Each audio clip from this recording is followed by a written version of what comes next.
Hello everyone, welcome to Prakriti classes. I hope you all are doing well. तो friends, जो हमारी CDP की महा मैराथन क्लासेस चल रही थी उसकी ये लास्ट क्लास है। तो इसमें आपका जो सीडीपी है वो पूरा कंप्लीट हो जाएगा और ये आपके सीजी टेट और छत्तीसगढ़ शिक्षक भर्ती दोनों के लिए बहुत ही इंपॉर्टेंट है। साथ ही साथ सी टेट और आपके जितने भी प्रकार के टेट होते हैं उन सभी के लिए ये जो सीरीज़ है वो बहुत ही इंपॉर्टेंट है।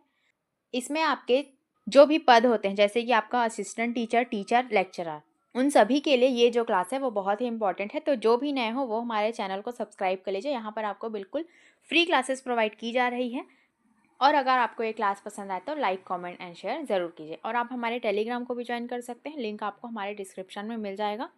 तो चलिए आज की इस क्लास को हम स्टार्ट करते हैं।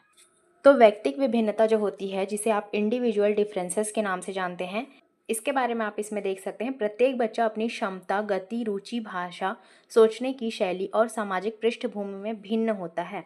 जितने भी प्रकार के बच्चे होते हैं सभी की अपनी एक अलग क्षमता होती है, गति होती है, रुचि, भाषा, सोचने की शैली, सामाजिक पृष्ठभूमि, इन सब में अलग अलग होते हैं।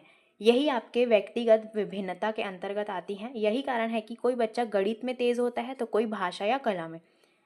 सभी बच्चे की अपनी एक अलग पहचान होती है। शिक्षा का उद्देश्य इन विभिन्नताओं को पहचानकर प्रत्येक बच्चे के सर्वांगीण विकास की दिशा में उचित अवसर उपलब्ध कराना है।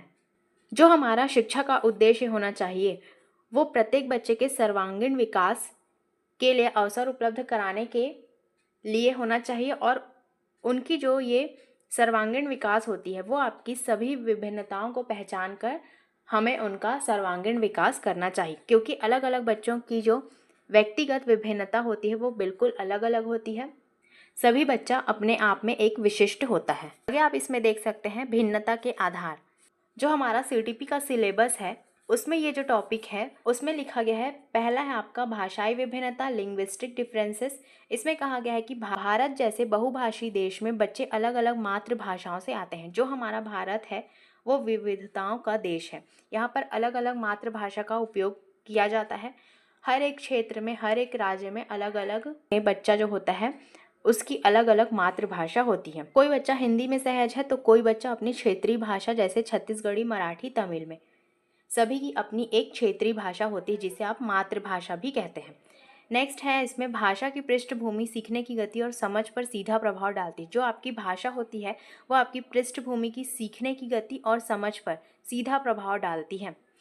यदि बच्चे की मातृभाषा अलग है और आप उसे किसी अलग भाषा में सिखा रहे हैं तो उसे सीखने में कठिनाई हो सकती है। यही इसमें कहा गया है। यदि किसी बच्चे की भाषा है छत्तीसगढ़ी और आप उसे सिखा रहे हैं हिंदी में तो उसे सीखने में कठिनाई होगी। तो यही इसके अंतर्गत कहा गया है।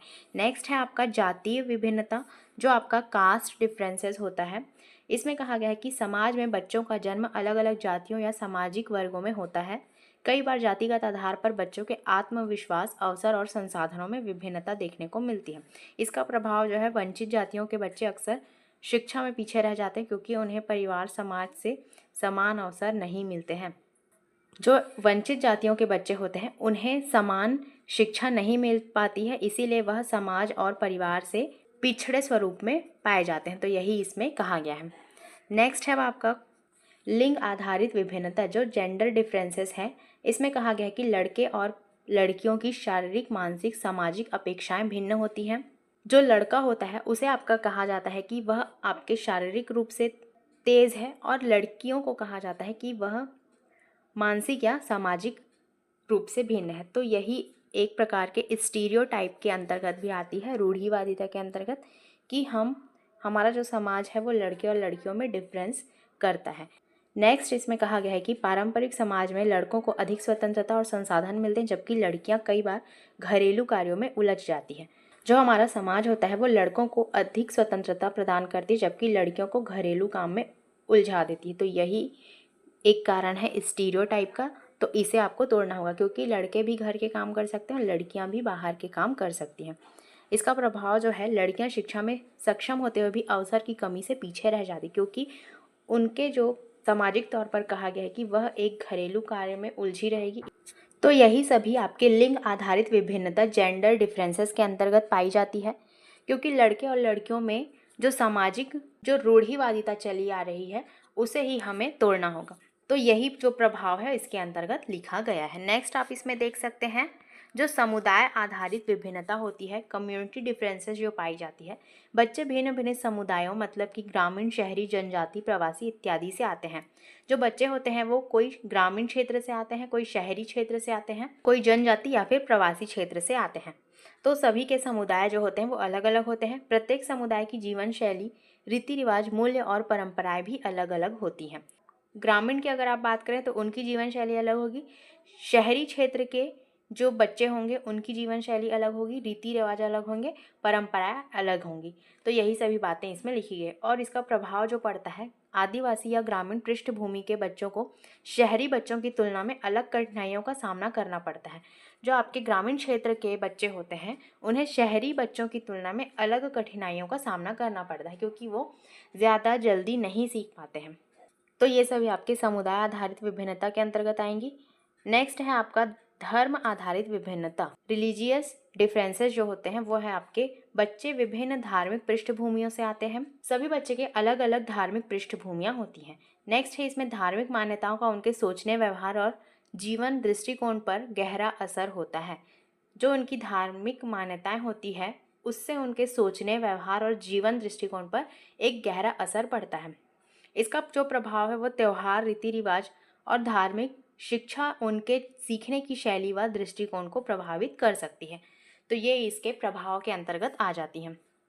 नेक्स्ट है आपका सामाजिक आर्थिक स्थिति, जो सोशियो इकोनॉमिक डिफरेंसेस है। इसमें कहा गया है कि बच्चों के परिवार की आर्थिक स्थिति, शिक्षा स्तर, सामाजिक प्रतिष्ठा शिक्षा पर बड़ा प्रभाव डालती है।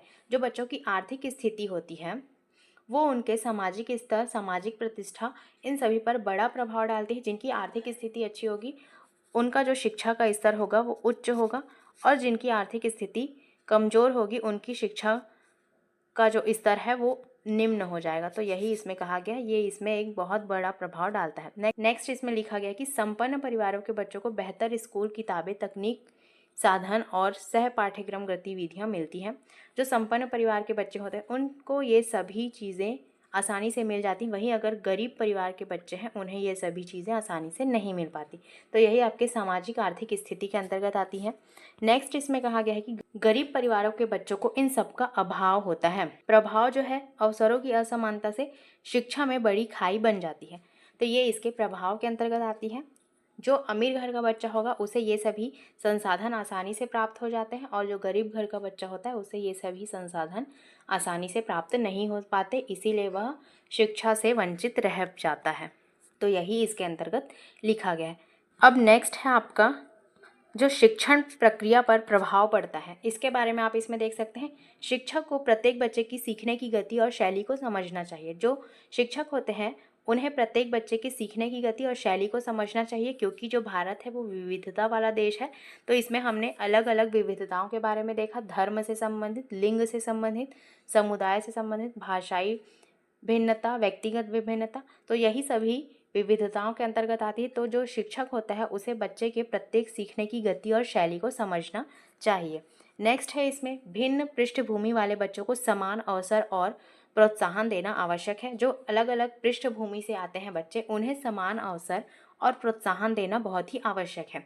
नेक्स्ट है इसमें समावेशी शिक्षा, इंक्लूसिव एजुकेशन जो होता है उसका सिद्धांत है इन विभिन्नताओं को ध्यान में रखकर ही विकसित हुआ है। जो आपका समावेशी शिक्षा है वो सबका साथ सबका विकास है इसके अंतर्गत, क्योंकि जो आपका समावेशी शिक्षा होता है उसमें सभी प्रकार के बच्चे शामिल होते हैं, चाहे वह गरीब वर्ग का हो चाहे वह अमीर वर्ग का हो। इसमें जो समावेशी शिक्षा होती है उसमें आपके सभी प्रकार के बच्चे शामिल होते हैं। नेक्स्ट है इसमें पाठ्य सामग्री, भाषा और पद्धति ऐसी होनी चाहिए जो सभी बच्चों को सीखने का अवसर दे।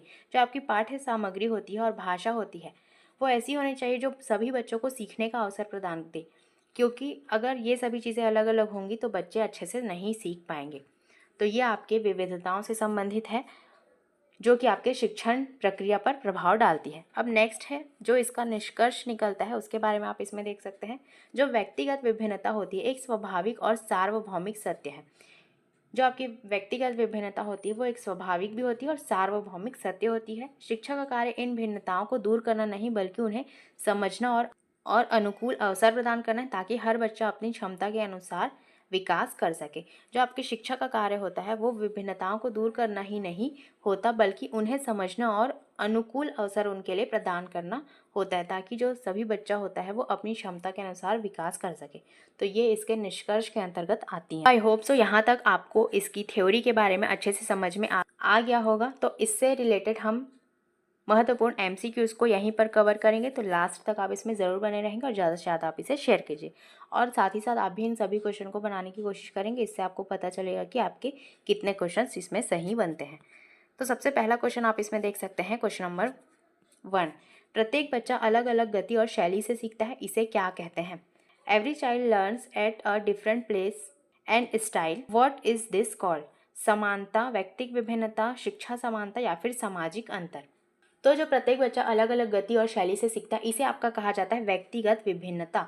ऑप्शन नंबर बी आपका इसमें सही हो जाए, क्योंकि जो सभी बच्चे होते हैं उनकी क्षमताएं, रुचियां, सीखने की गति अलग अलग होती है, इसे ही आपका व्यक्तिगत विभिन्नता कहा गया है। नेक्स्ट है आपका क्वेश्चन नंबर 2। इंडिविजुअल डिफरेंसेस का मुख्य कारण क्या है? The main cause of individual differences is वंशानुक्रम और वातावरण, हेरिडिटी एंड एनवायरनमेंट, केवल शिक्षक, विद्यालय या फिर केवल मित्र। तो जो इंडिविजुअल डिफरेंसेस होते हैं उसमें आपके वंशानुगत और वातावरण दोनों का प्रभाव पड़ता है। जो बच्चे की क्षमताएं होती है वो वंशानुक्रम से आती है और वातावरण ही उन्हें एक आकार प्रदान करता है। तो इसमें इन दोनों का महत्वपूर्ण रोल होता है। तो ऑप्शन नंबर ए आपका इसमें सही हो जाएगा। नेक्स्ट है आपका क्वेश्चन नंबर 3। भाषा संबंधी विभिन्नता किस आधार पर होती है? पारिवारिक पृष्ठभूमि, मातृभाषा, विद्यालय, सामाजिक स्थिति। जो आपकी भाषा संबंधी विभिन्नताएं होती है वो किसके आधार पर होती है? तो वो होती है आपकी मातृभाषा के आधार पर। जो आपकी भाषा संबंधी विभिन्नता होती है उसका जो आधार होता है वो आपकी मातृभाषा होती है। बच्चे की मातृभाषा और शिक्षण की भाषा में विभिन्नता होने पर ही भाषाई विभिन्नता होती है। एक बच्चे की जो मातृभाषा होती है और जो शिक्षण की भाषा होती है वो आपकी दोनों अलग अलग होती है। अगर एक बच्चे की मातृभाषा छत्तीसगढ़ी है और आप अगर उसे हिंदी में शिक्षण प्रदान कर रहे हैं तो वही आपके भाषाई विभिन्नता के अंतर्गत आती है। तो इसमें आपका सही आंसर हो जाएगा ऑप्शन नंबर बी, मातृभाषा। नेक्स्ट है आपका क्वेश्चन नंबर 4। समावेशी शिक्षा, इंक्लूसिव एजुकेशन का उद्देश्य क्या है? The aim of inclusive education is केवल मेधावी बच्चों को पढ़ाना, सभी बच्चों को समान अवसर देना, गरीब बच्चों को अलग करना या फिर कमजोर बच्चों को दंडित करना। तो आपका जो समावेशी शिक्षा होता है वो आपका होता है सभी बच्चों को समान अवसर देना। जो आपका समावेशी शिक्षा होता है उसके अंतर्गत आपके सभी बच्चे आ जाते हैं, चाहे वो आपका गरीब बच्चा हो, अमीर बच्चा हो, वो किसी भी भाषाई विभिन्नता के अंतर्गत से आता हो, तो वो सभी आपके इंक्लूसिव एजुकेशन के अंतर्गत आते हैं। सभी बच्चों को इंक्लूसिव एजुकेशन में आपका हिस्सा लेना ज़रूरी हो जाता है। सभी के लिए समान अवसर प्रदान करना ही आपके समावेशी शिक्षा के अंतर्गत आता है, यही उसका उद्देश्य होता है। जो बच्चों की व्यक्तिगत विभिन्नताएं होती है उसे ध्यान में रखकर सभी को शिक्षा का अवसर देती है, तो ये आपके इंक्लूसिव एजुकेशन के अंतर्गत आती है। तो ऑप्शन नंबर बी आपका इसमें सही हो जाएगा। नेक्स्ट है आपका क्वेश्चन नंबर 5। जाति आधारित विभिन्नता बच्चों को प्रभावित करती है। Caste based differences affect children in terms of अवसर, आत्मविश्वास, संसाधन, उपरोक्त सभी। जो जाति आधारित विभिन्नता होती है वो बच्चों को किस प्रकार प्रभावित करती है आपको बताना है। इसका जो सही आंसर हो जाएगा वो आपका हो जाएगा opportunities, confidence, resource, all of this. मतलब कि ऑल ऑफ दिस इसमें बिल्कुल सही हो जाएगा। जो जाति आधारित विभिन्नता होती है जो बच्चों को प्रभावित करती है उसमें आपके अवसर, आत्मविश्वास, संसाधन, अपॉर्चुनिटीज, कॉन्फिडेंस, रिसोर्स, ये सभी बातें आती है। तो जो जातिगत भेदभाव से बच्चों के अवसर, आत्मविश्वास और संसाधनों पर नकारात्मक असर पड़ता है, तो ये सभी चीज़ें आपके जातिगत आधारित विभिन्नता के अंतर्गत आती है। ये सभी आपके बच्चों को प्रभावित करती है। नेक्स्ट है आपका क्वेश्चन नंबर 6। लड़के और लड़कियों में भिन्नता किस प्रकार की होती है? Differences between boys and girls are जैविक व सामाजिक, केवल शारीरिक, केवल मानसिक या फिर कोई भिन्नता नहीं। तो लड़के और लड़कियों में जो भिन्नताएं होती है वो आपकी होती है जैविक व सामाजिक, बायोलॉजिकल भी होती है और सोशल भी होती है। जो लड़के और लड़कियों में भिन्नता होती है वो आपके जैविक प्रकार के भी होते हैं और सामाजिक भी होते हैं। जैसे लड़के लड़कियों में शारीरिक, मानसिक और सामाजिक दृष्टि से अंतर होता है, तो इसमें आपके जैविक व सामाजिक दोनों इसमें आ जाएंगे। नेक्स्ट है आपका क्वेश्चन नंबर 7। सामाजिक आर्थिक स्थिति शिक्षा को कैसे प्रभावित करती है? संसाधनों की उपलब्धता, अवसर, पढ़ाई का स्तर। सामाजिक आर्थिक स्थिति होती है वो शिक्षा को कैसे प्रभावित करती है? तो इसमें आपका आ जाएगा संसाधनों की उपलब्धता भी आएगी, अवसर भी आ जाएगी और पढ़ाई का स्तर भी इसमें आ जाएगा। तो इसमें उपरोक्त सभी आपका सही आंसर हो जाएगा। अमीर परिवारों के बच्चों को अधिक अवसर और संसाधन मिलते हैं और गरीब परिवार के बच्चों को इसमें कठिनाई होती है, तो इसीलिए उपरोक्त सभी जो है वो इसमें बिल्कुल सही हो जाएगा। नेक्स्ट है आपका क्वेश्चन नंबर 8। शिक्षक को व्यक्तिगत विभिन्नताओं का ध्यान रखते हुए कक्षा में सबसे पहले क्या करना चाहिए? What should a teacher do first in the classroom will considering individual differences? सभी छात्रों की पृष्ठभूमि को समझना, केवल होशियार छात्रों को पढ़ाना, कमजोर छात्रों को दंड देना या फिर सभी को एक जैसी गति से पढ़ाना। जो शिक्षक को व्यक्तिगत विभिन्नता का ध्यान रखते हुए कक्षा में सबसे पहले इसमें से क्या करना चाहिए ये आपको बताना है। तो इसका जो सही आंसर हो जाएगा वो आपका हो जाएगा सभी छात्रों की पृष्ठभूमि को समझना। ऑप्शन नंबर ए आपका इसमें सही हो जाएगा। जब शिक्षक छात्रों की पारिवारिक, भाषाई, सामाजिक और मानसिक पृष्ठभूमि को समझता है तभी वह उचित शिक्षण रणनीति बना पाता है। तो इसीलिए आपको सभी छात्रों की पृष्ठभूमि को समझना बहुत ही आवश्यक है। तो इसका सही आंसर आपका हो जाएगा option number A. Next question है आपका क्वेश्चन नंबर 9। शिक्षक को व्यक्तिगत विभिन्नताओं से निपटने के लिए कौन सा तरीका अपनाना चाहिए? What should a teacher adopt to handle individual differences? एक ही पद्धति सब पर लागू करना, विभिन्न शिक्षण विधियों का प्रयोग करना, बच्चों की उपेक्षा करना या फिर केवल परीक्षा पर ध्यान देना। जो शिक्षक को व्यक्तिगत विभिन्नताओं से निपटने के लिए कौन सा तरीका अपनाना चाहिए ये आपको पूछा गया है। तो शिक्षक को व्यक्तिगत विभिन्नताओं से निपटने के लिए आपका विभिन्न शिक्षण विधियों का प्रयोग करना सबसे बेहतर तरीका होता है। तो इसमें ऑप्शन नंबर बी आपका इसमें सही हो जाएगा। जो हर बच्चे के स्तर और शैली को ध्यान रखते हुए विभिन्न विधियां अपनानी चाहिए एक टीचर को। तो यही आंसर आपका इसमें सही हो जाएगा। नेक्स्ट, ये सभी क्वेश्चंस बहुत ही इंपॉर्टेंट है, तो ज़्यादा से ज़्यादा आप इसे शेयर कीजिए ताकि सभी को ये क्लास मिल सके, और जो भी नए हैं वो हमारे चैनल को सब्सक्राइब कर लीजिए। तो नेक्स्ट है आपका, तो कौन सा कारण व्यक्तिगत विभिन्नता में योगदान नहीं देता ये आपको बताना है। Which does not contribute to individual differences? आनुवांशिकता, जेनेटिक्स, सामाजिक स्थिति, सोशल स्टेटस, सूर्य की गति, मूवमेंट ऑफ सन या फिर भाषा, लैंग्वेज। तो कौन सा कारण व्यक्तिगत विभिन्नता में योगदान नहीं देता ये आपको बताना है। तो जो सूर्य की गति है वो आपकी किसी भी प्रकार से व्यक्तिगत विभिन्नता में कोई भी प्रकार का योगदान नहीं देता, तो यही आंसर इसमें आपका सही हो जाएगा। जो आनुवांशिकता, सामाजिक और भाषाई कारक होते हैं वो विभिन्नता को प्रभावित करती है, जो खगोलीय गति है वो इसमें नहीं प्रदान करती। तो इसीलिए ऑप्शन नंबर सी, सूर्य की गति, मूवमेंट ऑफ सन, इसमें सही हो जाएगा। नेक्स्ट है अब आपका क्वेश्चन नंबर 11। ग्रामीण और शहरी बच्चों के बीच अंतर किस प्रकार की विभिन्नता है? Differences between rural and urban children is? भाषा, सामुदायिक आधारित, कम्युनिटी बेस्ड, लिंग या फिर आर्थिक। तो जो ग्रामीण और शहरी बच्चों के बीच अंतर किस प्रकार की विभिन्नता है, तो वो है आपका समुदाय आधारित। हमने सभी समुदाय, लिंग, धर्म, जाति, इन सभी के बारे में अलग अलग प्रकार से पढ़ा था। तो थ्योरी को अगर आप अच्छे से समझ लेंगे तो आपसे MCQs अच्छे से बनेंगे। तो इसमें जो सही आंसर आपका हो जाएगा वो हो जाएगा समुदाय आधारित पर ही बच्चों के, जो ग्रामीण और शहरी बच्चे का जो अंतर होता है उसमें विभिन्नताएं पाई जाती समुदाय आधारित पर। तो इसका सही आंसर आपका हो जाएगा कम्युनिटी बेस्ड, समुदाय आधारित, ऑप्शन नंबर बी। नेक्स्ट है अब आपका क्वेश्चन नंबर 12। व्यक्तिगत विभिन्नताओं को शिक्षा में मान्यता देना क्यों ज़रूरी है? जो आपके इंडिविजुअल डिफरेंसेस होते हैं उन्हें शिक्षा में आपका मान्यता देना क्यों ज़रूरी है? Why is it important to recognize individual differences in education? ताकि समान अवसर मिल सके, ताकि हर बच्चा अपनी क्षमता का विकास कर सके, ताकि कमज़ोर बच्चे पीछे ना रहे, या फिर उपरोक्त सभी। तो इसका जो सही आंसर आपका हो जाएगा वो हो जाएगा उपरोक्त सभी। व्यक्तिगत विभिन्नताओं को मान्यता देने से शिक्षा के सभी के लिए प्रभावी बनती है। इन सभी को हम अगर अवसर देंगे तो ये आपके व्यक्तिगत विभिन्नताओं के अंतर्गत आती है, जिसे शिक्षा में मान्यता देना बेहद ही ज़रूरी है। इसीलिए ऑप्शन नंबर डी आपका इसमें सही हो जाएगा। नेक्स्ट है आपका क्वेश्चन नंबर 13। बालिका शिक्षा में सबसे बड़ी बाधा क्या है? What is the biggest barrier in girls education? सबसे बड़ी बाधा क्या है बालिका शिक्षा में? सामाजिक परंपराएं, खेल, पुस्तकालय या फिर स्वास्थ्य? तो इसका जो सही आंसर हो जाएगा, जो बालिका शिक्षा में सबसे बड़ी बाधा है वो है आपकी सामाजिक परंपराएं। जो सामाजिक परंपराएं चली आ रही हैं वो आपके बालिका शिक्षा में सबसे बड़ी बाधा का कारण है। कई समाजों में लड़कियों को कम प्राथमिकता दी जाती है, जिससे उनकी शिक्षा जो है वो प्रभावित होती है। जो रूढ़िवादिता चली आ रही है सदियों से, वही जो बालिका शिक्षा में सबसे बड़ी बाधा का कारण होती है। इसीलिए जो सभी सामाजिक परंपराएं हैं उन्हें तोड़ना बहुत ही ज़रूरी है। नेक्स्ट है आपका क्वेश्चन नंबर 14। प्रत्येक बच्चा अद्वितीय है, यह विचार किससे संबंधित है? Every child is unique relates to? अनुशासन, व्यक्तिगत विभिन्नता, समान शिक्षा या फिर परंपरा? तो ये विचार किससे संबंधित है? तो ये है आपका व्यक्तिगत विभिन्नता से संबंधित।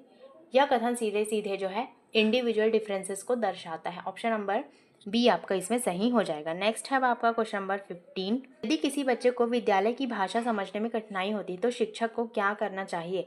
If a child faces difficulty in understanding school language the teacher should, उसे दंड देना चाहिए, उसकी मातृभाषा का सहयोग लेना, उसे नज़रअंदाज करना या फिर केवल परीक्षा में अंक काटना।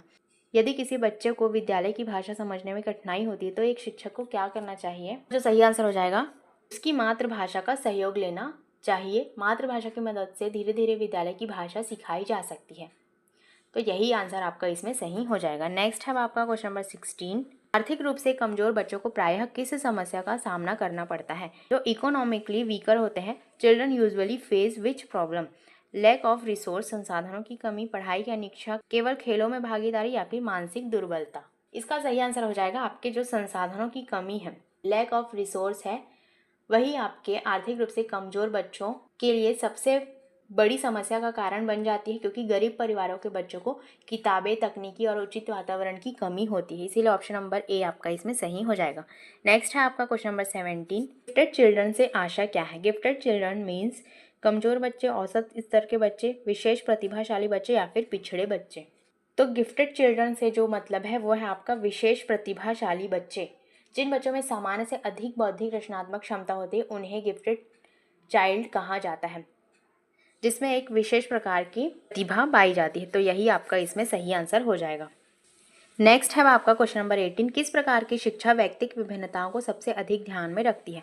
Which type of education consider individual differences the most? परंपरागत शिक्षा, ट्रेडिशनल, समावेशी शिक्षा, इंक्लूसिव, गुरुकुल पद्धति या फिर औद्योगिक पद्धति। तो किस प्रकार की शिक्षा व्यक्तिगत विभिन्नताओं को सबसे अधिक ध्यान में रखती है? इसका जो सही आंसर हो जाएगा वो हो जाएगा आपका समावेशी शिक्षा। इंक्लूसिव एजुकेशन जो होती है वो सभी बच्चों की विभिन्नताओं को ध्यान में रखकर उन्हें सीखने का अवसर देती है। ऑप्शन नंबर बी आपका इसमें सही हो जाएगा। नेक्स्ट है आपका क्वेश्चन नंबर 19। धार्मिक विभिन्नता का बच्चों की शिक्षा पर क्या असर होता है? What is the effect of religious differences on education? सोचने की शैली पर असर, दृष्टिकोण पर असर, मूल्य एवं विश्वास पर असर या फिर उपरोक्त सभी। तो धार्मिक विभिन्नता का बच्चों की शिक्षा पर क्या असर होता है? तो इसका जो असर होता है वो उपरोक्त सभी आ जाएगा इसमें, क्योंकि जो धर्म बच्चों की सोच होती है वो दृष्टिकोण और मूल्यों को प्रभावित करता है। सभी इसमें प्रभावित करती हैं, सभी इसमें बच्चों पर असर डालती हैं, बच्चों की शिक्षा पर असर डालती है। तो ऑप्शन नंबर डी इसमें आपका सही हो जाएगा। नेक्स्ट है आपका क्वेश्चन नंबर 20। बच्चे की भाषा में अंतर किसका उदाहरण है? Difference in child language is an example of लिंग आधारित विभिन्नता, भाषाई विभिन्नता, जातिगत या फिर शारीरिक विभिन्नता। तो बच्चे की जो भाषा में अंतर किसका उदाहरण हो जाएगा? तो वो आपका हो जाएगा भाषाई विभिन्नता। ऑप्शन नंबर बी आपका इसमें सही हो जाएगा। भाषा में अंतर भाषाई विभिन्नता का एक प्रत्यक्ष उदाहरण होता है। नेक्स्ट है आपका क्वेश्चन नंबर 21। शिक्षक के लिए व्यक्ति विभिन्नता को पहचानना क्यों आवश्यक है? Why is it important for a teacher to identify individual differences? ताकि हर बच्चा अपनी क्षमता तक पहुंच सके, ताकि शिक्षा रोचक हो, ताकि सभी बच्चों को समान अवसर मिले या फिर उपरोक्त सभी। तो शिक्षक के लिए व्यक्तिगत विभिन्नता को पहचानने क्यों आवश्यक है? तो यह आपका सही आंसर हो जाएगा उपरोक्त सभी।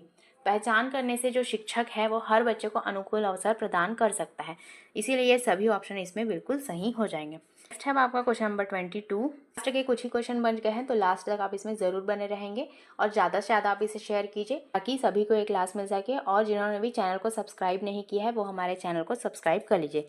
नेक्स्ट है आपका बच्चों के बीच शारीरिक ऊंचाई और ताकत में अंतर किस प्रकार की विभिन्नता है? Differences in height and strength among children are. मानसिक विभिन्नता, शारीरिक विभिन्नता, सामाजिक या फिर धार्मिक विभिन्नता। तो शारीरिक ऊंचाई और ताकत जो होती है वो आपकी शारीरिक विभिन्नता के अंतर्गत आती है। फिजिकल डिफरेंसेस के अंतर्गत शारीरिक बनावट और क्षमता में अंतर को शारीरिक विभिन्नता ही कहा जाता है। नेक्स्ट है आपका क्वेश्चन नंबर 23। बैकवर्ड चिल्ड्रन शब्द का प्रयोग किसके लिए किया जाता है?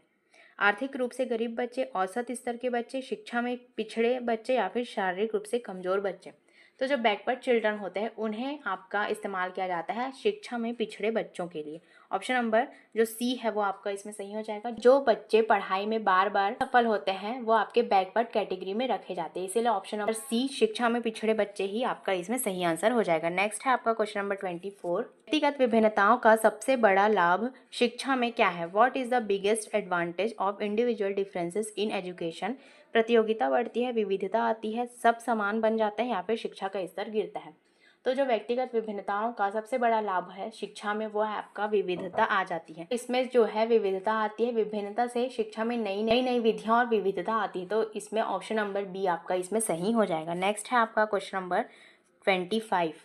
शिक्षक को गिफ्टेड और बैकवर्ड बच्चों के साथ क्या करना चाहिए? What should a teacher do with gifted and backward children? दोनों को अनदेखा करना, समान कार्य देना, उनकी आवश्यकता अनुसार कार्य देना या फिर केवल गिफ्टेड पर ध्यान देना। तो जो शिक्षक होता है उसे गिफ्टेड और बैकवर्ड बच्चों के साथ क्या करना चाहिए? तो जो शिक्षक होता है उन्हें उसकी आवश्यकता अनुसार कार्य देना चाहिए, प्रत्येक बच्चे की क्षमता के अनुसार अवसर प्रदान करना चाहिए। यही आपका इसमें सही आंसर हो जाएगा। नेक्स्ट है आपका क्वेश्चन नंबर 26। मानसिक आयु मेंटल एज की अवधारणा किसने दी? Who gave the concept of mental age? पियाजे, बीने, स्किनर या फिर थॉर्नडाइक? तो जो मानसिक आयु की अवधारणा है वो आपके बीने के द्वारा दी गई है। इन्होंने मानसिक आयु और आईक्यू की अवधारणा प्रस्तुत की है। नेक्स्ट है आपका क्वेश्चन नंबर 27। बच्चों की बुद्धिमत्ता स्तर में अंतर किस प्रकार की विभिन्नता है? Differences in intelligence level of children is शारीरिक विभिन्नता, बौद्धिक विभिन्नता, इंटेलेक्चुअल, सामाजिक विभिन्नता या फिर आर्थिक विभिन्नता? तो बच्चों में बुद्धिमत्ता स्तर में अंतर किस प्रकार की विभिन्नता हो जाएगी आपके बौद्धिक विभिन्नता के अंतर्गत। जो इंटेलेक्चुअल जो डिफरेंसेस है वो इसमें बिल्कुल सही हो जाएगा। जो आईक्यू और सोचने की जो क्षमता होती है उसमें अंतर बौद्धिक विभिन्नता कहलाता है। ऑप्शन नंबर बी आपका इसमें सही हो जाएगा। नेक्स्ट है आपका क्वेश्चन नंबर 28। यदि किसी बच्चे को सीखने में कठिनाई होती है, यह किस श्रेणी में आएगा? If a child has difficulty in learning, it comes under learning disability, सीखने की क्षमता, गिफ्टेडनेस, फिजिकल डिफरेंसेस या फिर सोशल डिफरेंसेस? तो यदि किसी बच्चे को सीखने में कठिनाई होती है तो वह किस श्रेणी में आएगा? तो वो आपका आ जाएगा लर्निंग डिसेबिलिटी, सीखने की अक्षमता के अंतर्गत आ जाएगा। पढ़ने लिखने और गणना में कठिनाई लर्निंग डिसेबिलिटीज़ की ओर संकेत देता है। तो ये सभी आपके लर्निंग डिसेबिलिटीज़ के अंतर्गत आते हैं। जितने भी आपके डिसलेक्सिया, डिस्ग्राफिया, डिस्कैल्कुलिया, ये जो सभी आते हैं वो आपके लर्निंग डिसेबिलिटीज़ के अंतर्गत आती है। वो आपके सीखने की अक्षमता को दर्शाती है। तो ये आपके option number A learning disabilities के अंतर्गत आ जाएगी। नेक्स्ट है आपका क्वेश्चन नंबर 29। व्यक्तिक विभिन्नता का मुख्य शैक्षिक निहितार्थ क्या है? What is the main educational indication of individual differences? समान शिक्षा पद्धति, भिन्न भिन्न शिक्षण विधियों का उपयोग, केवल परीक्षा लेना या फिर बच्चों को अलग करना? तो व्यक्तिगत विभिन्नता का मुख्य शैक्षिक निहितार्थ जो हो जाएगा वह है आपका ऑप्शन नंबर बी भिन्न शिक्षण विधियों का उपयोग करना। अलग अलग विधियों से अलग अलग बच्चों की आवश्यकताओं को पूरा किया जा सकता है। तो ऑप्शन नंबर बी आपका इसमें सही हो जाएगा। अब आज का हमारा लास्ट क्वेश्चन आप इसमें देख सकते हैं, क्वेश्चन नंबर 30। निम्न में से कौन सा कथन सही है? Which of the following is correct? सभी बच्चे समान होते हैं, हर बच्चा अद्वितीय है, शिक्षा सबको एक जैसा बनाती है या फिर लिंग आधारित विभिन्नता महत्वहीन है? सही आंसर आपका हो जाएगा वो हो जाएगा ऑप्शन नंबर बी। हर बच्चा जो होता है वो अद्वितीय होता है। यही व्यक्तिगत विभिन्नता का मूल सिद्धांत है कि प्रत्येक बच्चा अलग और अद्वितीय होता है।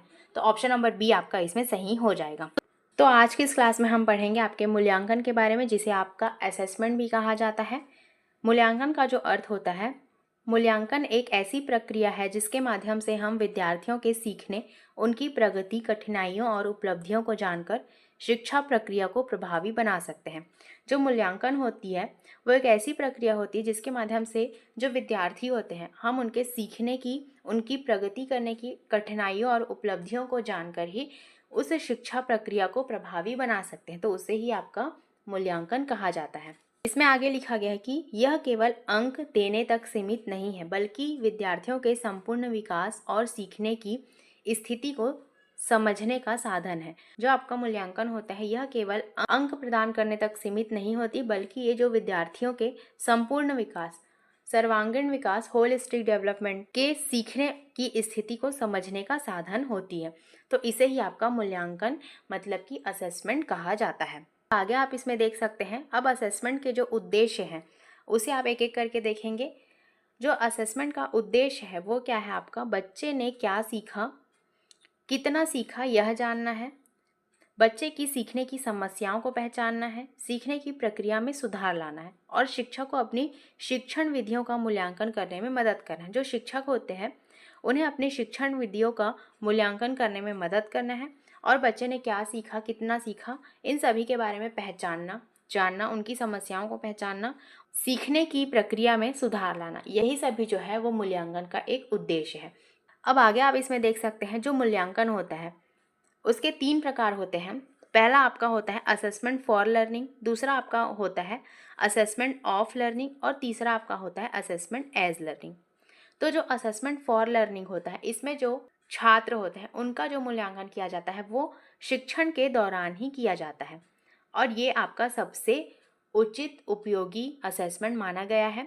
और जो आपका असेसमेंट ऑफ लर्निंग है इसमें जो आपके छात्र होते हैं उनका जो मूल्यांकन है वो शिक्षण गतिविधि के लास्ट में किया जाता है। जैसे जो आपकी परीक्षाएं होती हैं तो वो आपके एक प्रकार से असेसमेंट ऑफ लर्निंग के अंतर्गत आती हैं और वही आपका असेसमेंट एज लर्निंग जो है वो विद्यार्थी स्वयं के लिए करता है तो वो आपका असेसमेंट एज लर्निंग होता है। तो इन्हीं सब के बारे में हम एक एक करके पढ़ेंगे। तो सबसे ज़्यादा जो इफ़ेक्टिव असेसमेंट माना गया है वो है आपका असेसमेंट फॉर लर्निंग। इसे आपका फॉर्मेटिव असेसमेंट भी कहा जाता है जिसे गठनात्मक मूल्यांकन भी कहा जाता है। तो हिंदी में इसके अलग अलग नाम हो सकते हैं, इसीलिए आप बेहतर होगा इसके नाम आप इंग्लिश में ही याद रखें। जो असेसमेंट फॉर लर्निंग है उसे आपका फॉर्मेटिव असेसमेंट कहा जाता है। फॉर से आप फॉर्मेटिव याद रख सकते हैं।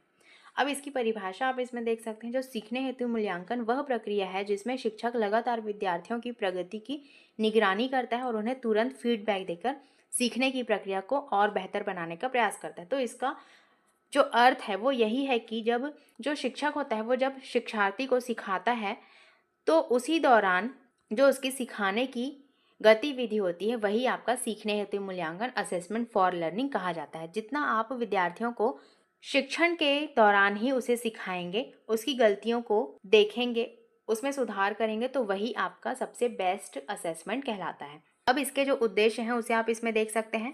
उद्देश्य में कहा गया है कि सीखने में सुधार करना, बच्चे की गलतियों व कठिनाइयों को पहचानना, छात्रों को सीखने के नए अवसर देना या फिर शिक्षक को अपनी शिक्षण रणनीति बदलने का अवसर देना। तो ये सभी असेसमेंट फॉर लर्निंग के उद्देश्य के अंतर्गत आती हैं। नेक्स्ट है इसमें आपका विशेषताएं। जो विशेषताएं होती हैं वो निरंतर और सतत होती हैं, अंक देने के बजाय सीखने में सहायता पर जोर देती है। अगर आप किसी छात्र का मूल्यांकन डेली बेसिस पे करेंगे तो वो ज़्यादा बेहतर होगा, ना कि लास्ट में परीक्षा लेकर अंक देने से, क्योंकि उसमें सिर्फ एक आपका अंक देने के लायक ही परीक्षा बच जाती है। और इसमें आप अगर छात्र को आमने सामने शिक्षण के दौरान ही सिखाएंगे किसी चीज़ को तो वो आपका निरंतर और सतत के अंतर्गत आती है।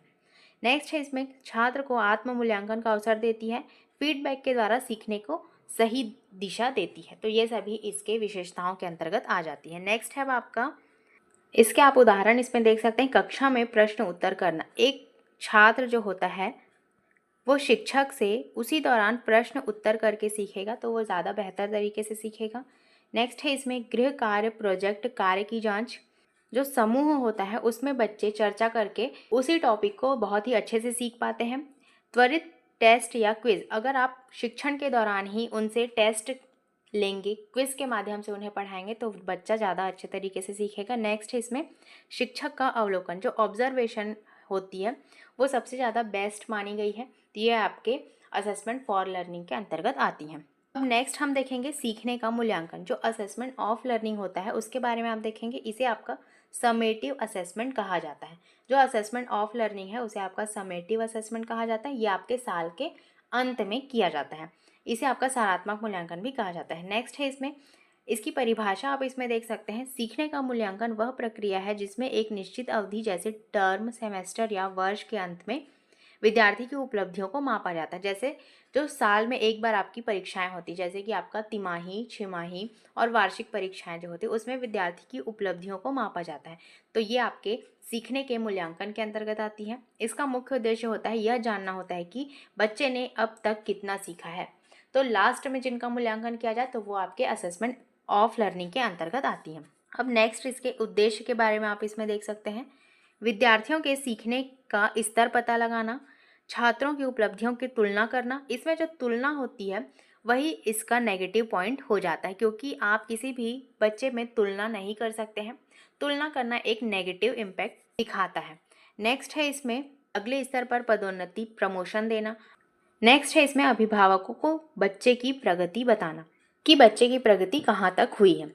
तो ये आपके एक रिपोर्ट कार्ड के अंतर्गत आपके अभिभावक इसमें बच्चे की प्रगति को देख पाते हैं। तो इसीलिए ये आपके असेसमेंट ऑफ लर्निंग के अंतर्गत आती है। नेक्स्ट है इसकी विशेषताएं। विशेषताओं के अंतर्गत लिखा गया है निश्चित समय पर किया जाता है, जैसे वार्षिक परीक्षा। इसका एक निश्चित समय होता है कि आप साल के अंत में ही इसका पेपर लेंगे, तो ये आपके वार्षिक परीक्षा मतलब कि एक निश्चित समय पर किया जाता है, तो ये इसके अंतर्गत आती है। मुख्य रूप से अंकों और ग्रेड पर केंद्रित, बच्चे को सीखने की उपलब्धि मापता है। इसका परिणाम अक्सर रिपोर्ट कार्ड में दर्शाया जाता है। जो रिपोर्ट कार्ड है उसके ही माध्यम से अभिभावकों को पता चलता है कि बच्चे की प्रगति कहाँ तक हुई है। अब नेक्स्ट है आपका, इसमें उदाहरण आप इसमें देख सकते हैं, त्रैमासिक, अर्धवार्षिक, वार्षिक परीक्षा, बोर्ड परीक्षा, सेमेस्टर परीक्षा, यूनियन टेस्ट। जितने भी प्रकार के आपके एग्जाम्स होते हैं वो आपके सभी असेसमेंट ऑफ लर्निंग के अंतर्गत आ जाती हैं। अब नेक्स्ट आप इसमें इनके कुछ डिफरेंसेस देख सकते हैं। यहाँ पर आपको अच्छे से समझ में आ जाएगा दोनों में अंतर जो होते हैं। एक तरफ आपको सीखने हेतु मूल्यांकन मतलब कि असेसमेंट फॉर लर्निंग दिया गया है, और दूसरे तरफ आपको सीखने का मूल्यांकन असेसमेंट ऑफ लर्निंग दिया गया है। जो असेसमेंट एज लर्निंग है वो उतनी ज़्यादा महत्वपूर्ण नहीं होती, इसीलिए ये दोनों असेसमेंट के बारे में आप ज़्यादा अच्छे से देखेंगे इसमें। तो इसका जो उद्देश्य है वो है आपका सीखने को सुधारना व मार्गदर्शन करना। सीखने के मूल्यांकन में कहा गया है कि बच्चे ने कितना सीखा यह जानना। अब इसके प्रकार में आपका है फॉर्मेटिव असेसमेंट, और इसके जो प्रकार में है समेटिव असेसमेंट लिखा गया है। समय है इसका शिक्षण प्रक्रिया के दौरान, और ये आपके शिक्षण प्रक्रिया के अंत में। इसमें कहा गया है सुधार और फीडबैक, और इसमें अंक और ग्रेडिंग के माध्यम से इसका मूल्यांकन किया जाता है। नेक्स्ट है इसमें जो इसका उपयोग है वो शिक्षक और छात्र दोनों को सीखने की दिशा में मदद करती है, और इसमें छात्र की उपलब्धियों का रिकॉर्ड और पदोन्नति, ये आपके असेसमेंट फॉर लर्निंग और असेसमेंट ऑफ लर्निंग के अंतर्गत आती हैं। तो आई होप इन दोनों के बारे में अच्छे से समझ में आ गया होगा। अब इसका जो निष्कर्ष निकलता है उसे आप इसमें देख सकते हैं। यही कहा गया है असेसमेंट ऑफ लर्निंग सीखने का आकलन, असेसमेंट फॉर लर्निंग सीखने के लिए मूल्यांकन जो आपके शिक्षण प्रक्रिया के दौरान किया जाता है, और इसका आपका साल के अंत में किया जाता है। और यह आपका है असेसमेंट एज लर्निंग सीखने के रूप में आकलन, जिसमें शिक्षार्थी जो है वो स्वयं का आकलन करता है।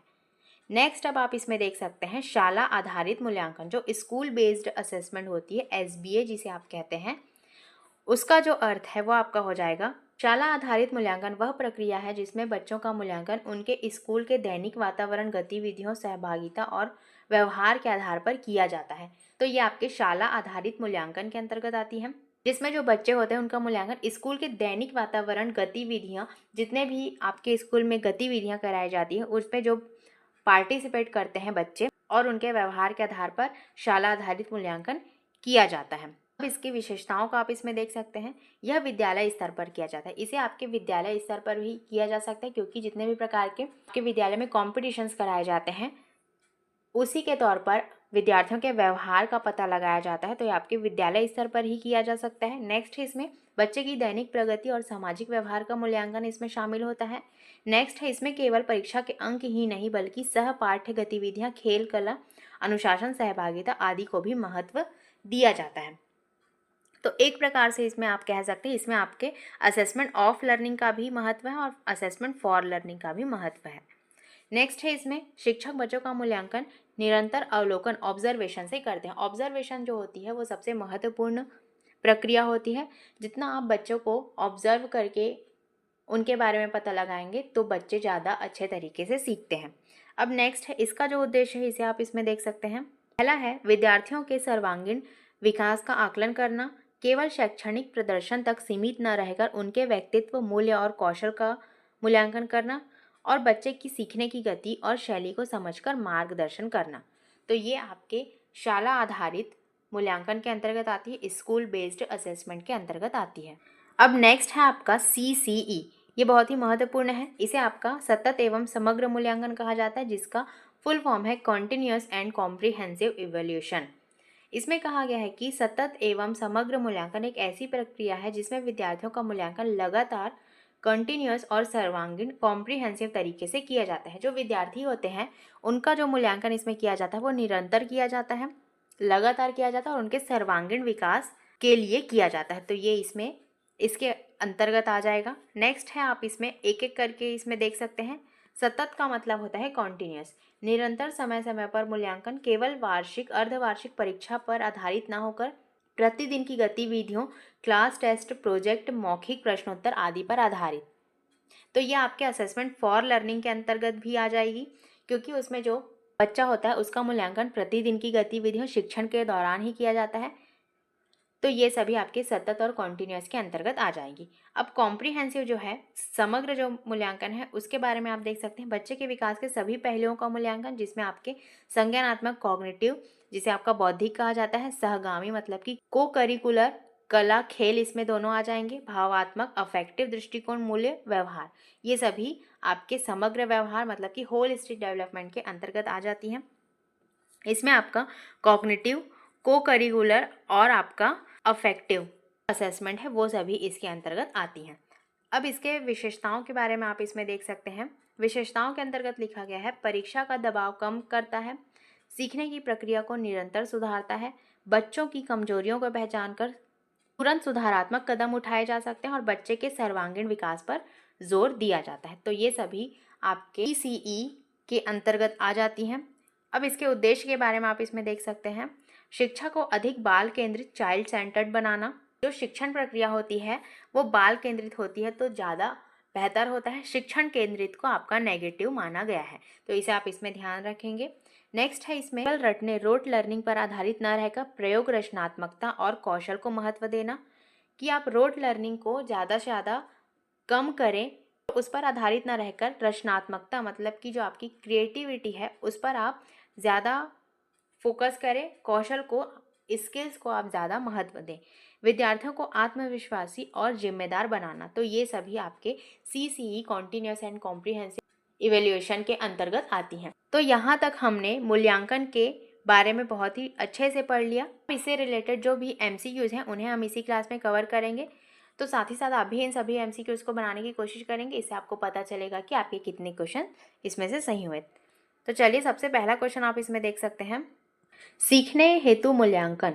जो आपका असेसमेंट फॉर लर्निंग है उसका उद्देश्य क्या है? अंक देना, सीखने में सुधार करना, पदोन्नति करना या फिर रिपोर्ट कार्ड बनाना।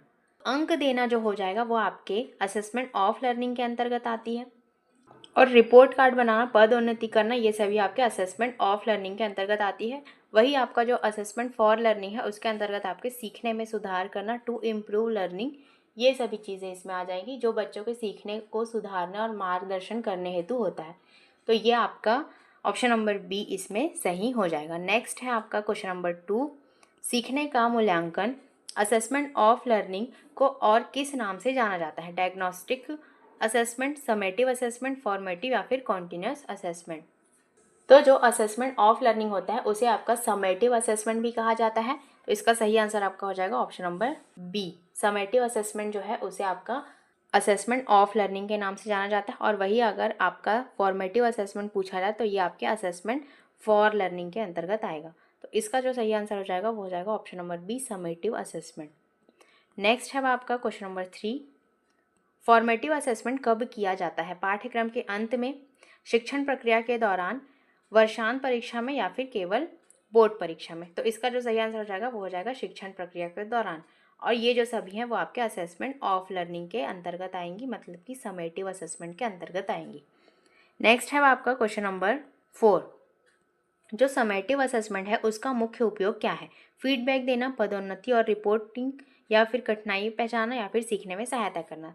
तो जो आपका समेटिव असेसमेंट होता है उसका जो मुख्य उपयोग हो जाएगा वो हो जाएगा पदोन्नति और रिपोर्टिंग, मतलब कि प्रमोशन एंड रिपोर्टिंग, इसमें सही आंसर हो जाएगा। बाकी जो फीडबैक, कठिनाइयाँ पहचानना और सीखने में सहायता करना है, ये आपके फॉर्मेटिव असेसमेंट के अंतर्गत आएंगी। नेक्स्ट है अब आपका क्वेश्चन नंबर 5, जो आपका असेसमेंट फॉर लर्निंग होता है उसका एक उदाहरण कौन सा है? वार्षिक परीक्षा, बोर्ड परीक्षा, कक्षा में प्रश्न उत्तर, या फिर सेमेस्टर परीक्षा। इसका जो सही आंसर हो जाएगा वो हो जाएगा कक्षा में प्रश्न उत्तर करना। तो इसका जो सही उत्तर हो जाएगा वो हो जाएगा आपका कक्षा में प्रश्न उत्तर करना, क्वेश्चन आंसर इन क्लास, जो शिक्षण प्रक्रिया के दौरान किया जाता है वो आपके असेसमेंट फॉर लर्निंग के अंतर्गत आएगा। नेक्स्ट है आपका क्वेश्चन नंबर 6, सीखने का मूल्यांकन, असेसमेंट ऑफ लर्निंग का एक उदाहरण कौन सा है? प्रोजेक्ट वर्क, समूह चर्चा, बोर्ड परीक्षा, या फिर मौखिक टेस्ट। असेसमेंट ऑफ लर्निंग का जो उदाहरण हो जाएगा वो आपका हो जाएगा बोर्ड परीक्षा। जो बोर्ड एग्ज़ाम है वो आपके असेसमेंट ऑफ लर्निंग के अंतर्गत आती है। बाकी जो प्रोजेक्ट वर्क, समूह चर्चा और मौखिक टेस्ट है वो आपके असेसमेंट फॉर लर्निंग के अंतर्गत आएगी। जो आपके साल के अंत में लिया जाए वो आपके असेसमेंट ऑफ लर्निंग के अंतर्गत आती है। नेक्स्ट है आपका क्वेश्चन नंबर 7, SBA, जो आपका शाला आधारित मूल्यांकन होता है, स्कूल बेस्ड असेसमेंट, उसका मुख्य उद्देश्य क्या है? केवल अंक देना, सर्वांगीण विकास का आकलन करना, केवल वार्षिक परीक्षा लेना या फिर प्रतियोगिता बढ़ाना।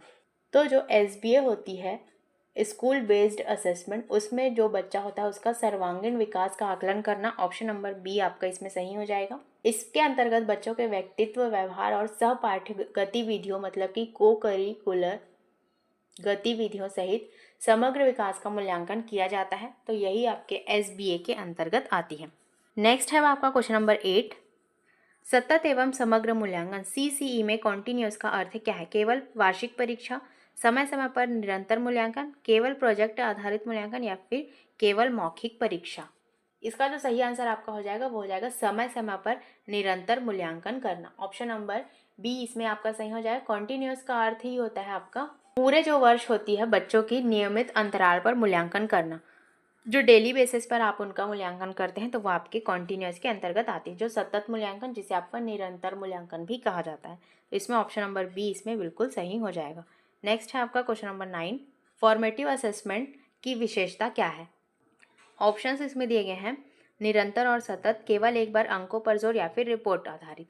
तो जो फॉर्मेटिव असेसमेंट है उसकी विशेषता के अंतर्गत आ जाएगी निरंतर और सतत मूल्यांकन। और ये जो तीनों हैं वो आपके असेसमेंट ऑफ लर्निंग के अंतर्गत आती है, समेटिव असेसमेंट के अंतर्गत आ जाएंगी। नेक्स्ट है आपका समेटिव असेसमेंट की विशेषता क्या है, ये आपको बताना है। फीडबैक ओरिएंटेड, टर्म के अंत में निरंतर प्रक्रिया या फिर डायग्नोस्टिक नेचर। तो जो समेटिव असेसमेंट होती है वो है आपका टर्म के अंत में। ऑप्शन नंबर बी आपका इसमें सही हो जाएगा। नेक्स्ट है आपका क्वेश्चन नंबर 11, सतत एवं समग्र मूल्यांकन CCE में कॉम्प्रिहेंसिव का क्या आशय है? केवल संज्ञानात्मक कौशल, केवल खेलकूद गतिविधियां, सभी पहलुओं का मूल्यांकन या फिर केवल परीक्षा परिणाम। इसका जो सही आंसर आपका हो जाएगा वो हो जाएगा सभी पहलुओं का मूल्यांकन। ऑप्शन नंबर सी आपका इसमें सही हो जाएगा, इवैल्यूएशन ऑफ ऑल एस्पेक्ट्स। तो ऑप्शन नंबर सी इसमें बिल्कुल सही हो जाएगा, जो कि कॉम्प्रिहेंसिव का आशय है। नेक्स्ट है आपका क्वेश्चन नंबर 12, शाला आधारित मूल्यांकन SBA में शिक्षक मूल्यांकन किस विधि से करते हैं? केवल लिखित परीक्षा, निरंतर अवलोकन, केवल मौखिक प्रश्न या फिर केवल खेल प्रतियोगिता। इसका जो आपका सही आंसर हो जाएगा वो हो जाएगा निरंतर अवलोकन। शाला आधारित मूल्यांकन में शिक्षक मूल्यांकन आपके निरंतर अवलोकन से करते हैं, कॉन्टिन्यूस ऑब्जर्वेशन के माध्यम से करते हैं, जिसमें बच्चों की दैनिक गतिविधियों और व्यवहार का अवलोकन करके उनका मूल्यांकन किया जाता है। नेक्स्ट है आपका question number 13, assessment for learning का फोकस किस पर होता है? मार्क्स, ग्रेड्स, इंप्रूवमेंट या फिर प्रमोशन। तो जो असेसमेंट फॉर लर्निंग होता है उसका जो फोकस होता है वो इम्प्रूवमेंट के अंतर्गत होता है। ऑप्शन नंबर सी इसमें आपका सही हो जाएगा। नेक्स्ट है आपका क्वेश्चन नंबर 14, सतत एवं समग्र मूल्यांकन CCE का एक प्रमुख लाभ क्या है? परीक्षा का दबाव बढ़ाना, परीक्षा का दबाव कम करना, केवल अंकों पर जोर देना या फिर केवल वार्षिक परीक्षा कराना। इसका जो सही आंसर आपका हो जाएगा, जो CCE का एक प्रमुख लाभ है वो आपका हो जाएगा परीक्षा का दबाव कम करना। ऑप्शन नंबर बी आपका इसमें सही हो जाएगा।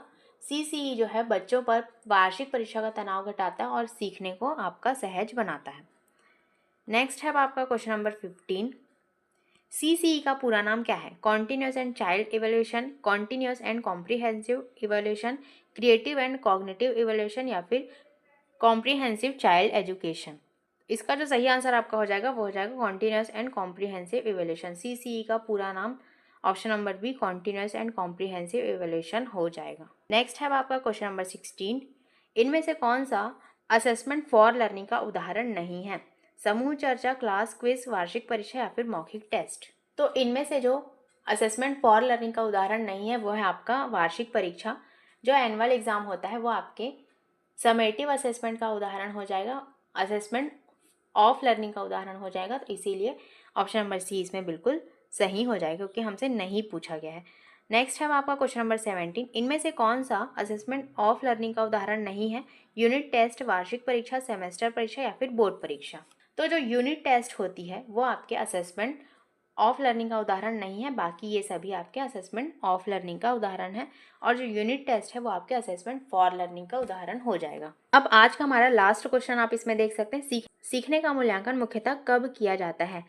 जो असेसमेंट ऑफ लर्निंग होती है उसे मुख्यतः कब किया जाता है? सीखने की प्रक्रिया के दौरान, सीखने की प्रक्रिया के अंत में, प्रवेश के समय या फिर किसी भी समय। इसका आपका किया जाता है सीखने की प्रक्रिया के अंत में, मतलब कि जो आपका असेसमेंट ऑफ लर्निंग होता है उसे सीखने की प्रक्रिया के अंत में किया जाता है, तो ऑप्शन नंबर बी आपका इसमें सही हो जाएगा। तो सबसे पहले आप इसमें देख सकते हैं समावेशी शिक्षा, जिसे आपका इंक्लूसिव एजुकेशन भी कहा जाता है। तो समावेशी शिक्षा की अवधारणा के बारे में आप पहले इसमें समझ सकते हैं। इसकी परिभाषा में लिखा गया है कि समावेशी शिक्षा का अर्थ होता है प्रत्येक बच्चे को उसकी भिन्न भिन्न पृष्ठभूमि, क्षमताओं, आवश्यकताओं और परिस्थितियों के अनुसार समान अवसर प्रदान करना। जितने भी प्रकार के आपके बच्चे हैं उनकी पृष्ठभूमि अलग होती है, क्षमताएं अलग होती हैं, आवश्यकताएं अलग होती हैं और परिस्थितियां अलग होती हैं। उनके अनुसार उन्हें समान अवसर प्रदान करना ही आपका समावेशी शिक्षा कहा जाता है। इसका मुख्य उद्देश्य यह है कि कोई भी बच्चा जाति, धर्म, भाषा, लिंग, आर्थिक स्थिति, शारीरिक या मानसिक विकलांगता के कारण शिक्षा से वंचित न रहे। चाहे आपके बच्चे की पृष्ठभूमि कैसी भी हो, चाहे वह किसी भी जाति, धर्म, भाषा, लिंग, आर्थिक स्थिति कैसी भी हो, उसे आपका शिक्षा मिलना ज़रूरी है। इसे ही आपका समावेशी शिक्षा कहा गया है। समावेशी शिक्षा के अंतर्गत आपके शारीरिक या मानसिक रूप से विकलांग बच्चे भी इसमें समान रूप से शिक्षा ले सकते हैं। तो यही आपकी समावेशी शिक्षा कहलाती है। इसमें आगे लिखा गया है, यह मान्यता है कि हर बच्चा सीख सकता है और हर बच्चे में किसी न किसी रूप में विशेष क्षमता होती है। जो आपका दिव्यांग बच्चा होता है उसमें भी विशेष प्रकार की क्षमता पाई जाती है। तो इसे ही आपका यहाँ पर कहा गया है कि किसी न किसी बच्चे में विशेष प्रकार की क्षमता होती है, चाहे वह शारीरिक रूप से सक्षम हो या फिर ना हो। अब आगे आपका इसमें लिखा गया है कि समावेशी शिक्षा का दर्शन, शिक्षा सभी के लिए अधिकार है, विशेष अधिकार नहीं। जो शिक्षा होती है वो सभी के लिए अधिकार है, ना कि कोई विशेष अधिकार। स्कूल का वातावरण भी ऐसा होना चाहिए कि वह सभी प्रकार के बच्चों को अपने अंदर समाहित कर सके। जो आपके स्कूल का वातावरण होता है वो सभी प्रकार के बच्चों को अपने अंदर समाहित कर सके, ऐसा वातावरण स्कूल का होना चाहिए। समानता, न्याय, सहयोग और सहभागिता इसका आधार है। नेक्स्ट है आपका समावेशी शिक्षा का उद्देश्य। हर बच्चे को शिक्षा का अधिकार दिलाना, सभी बच्चे को शिक्षा मिलनी चाहिए। विशेष आवश्यकता वाले बच्चे जैसे बौद्धिक, शारीरिक, मानसिक, सामाजिक रूप से कमजोर को भी समान अवसर देना। चाहे बच्चा किसी भी पृष्ठभूमि से आता हो, उसे आपके एक ही प्रकार के स्कूल में पढ़ाया जाना चाहिए। यही आपके समावेशी शिक्षा का उद्देश्य होता है। नेक्स्ट है इसमें बच्चों के बीच भेदभाव रहित वातावरण तैयार करना। जहाँ पर भेदभाव ना हो वैसा वातावरण इसमें तैयार करना, यह आपके समावेशी शिक्षा का उद्देश्य होता है। सामाजिक न्याय और समानता स्थापित करना, बच्चों में छिपी हुई क्षमताओं को विकसित करना, ये सभी आपके समावेशी शिक्षा के उद्देश्य होते हैं। नेक्स्ट है आपका समावेशी शिक्षा की विशेषताएं। समान अवसर, हर बच्चे को शिक्षा का हक, मतलब कि इसमें समान अवसर मिलना चाहिए, हर बच्चे को शिक्षा का हक मिलना चाहिए। भेदभाव रहित वातावरण, जैसे कि धर्म, जाति, लिंग, भाषा के आधार पर कोई भी भेदभाव नहीं करना चाहिए, चाहे बच्चा किसी भी धर्म, जाति, लिंग का हो। नेक्स्ट है इसमें लचीलापन। पाठ्यक्रम, शिक्षण पद्धति, मूल्यांकन में बच्चों की आवश्यकता के अनुसार बदलाव होना चाहिए, उसमें फ्लेक्सिबिलिटी होनी चाहिए, लचीलापन उसमें होना चाहिए। नेक्स्ट है सहभागिता। सभी बच्चे एक साथ पढ़ते हैं और एक दूसरे से सीखते हैं। व्यक्तिगत ध्यान, प्रत्येक बच्चे की विशेषता और आवश्यकता को ध्यान में रखकर शिक्षण देना, ये आपके व्यक्तिगत ध्यान के अंतर्गत आएगा कि प्रत्येक बच्चे की विशेषता, आवश्यकता को ध्यान में रखकर उन्हें शिक्षा प्रदान की जानी चाहिए। तो ये सभी आपके समावेशी शिक्षा की विशेषताओं के अंतर्गत आ जाएगा। ये टॉपिक बहुत ही महत्वपूर्ण है, इनसे आपके एग्जाम में 2 से 4 क्वेश्चन बिल्कुल इसमें पूछे ही जाते हैं।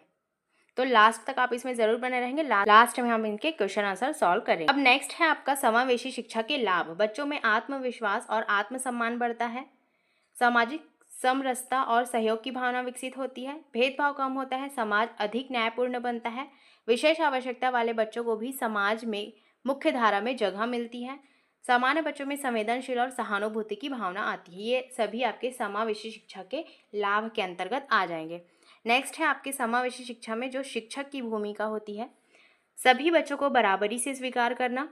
शिक्षक की जो भूमिका होती है उसमें उन्हें सभी बच्चों को बराबरी से स्वीकार करना चाहिए। लचीली शिक्षण पद्धति अपनाना, बच्चों की व्यक्तिगत क्षमताओं की पहचान करना, आवश्यकता अनुसार सहायक प्रकरणों जैसे ब्रेल, साइन लैंग्वेज, चित्र, मॉडल, इन सभी का उपयोग करके बच्चों को सिखाना चाहिए। जैसे कोई बालक जिसे ठीक से दिखाई नहीं देता उसके लिए ब्रेल लिपि का उपयोग करना चाहिए।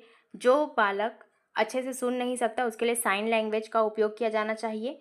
इस प्रकार के जो टीचिंग उपकरण होते हैं उन्हें आपके समावेशी शिक्षा में शामिल किया जाना चाहिए एक शिक्षक के द्वारा। बच्चों के बीच सहयोग और सहभागिता का वातावरण बनाना, ये सभी आपके शिक्षक की भूमिका में होनी चाहिए।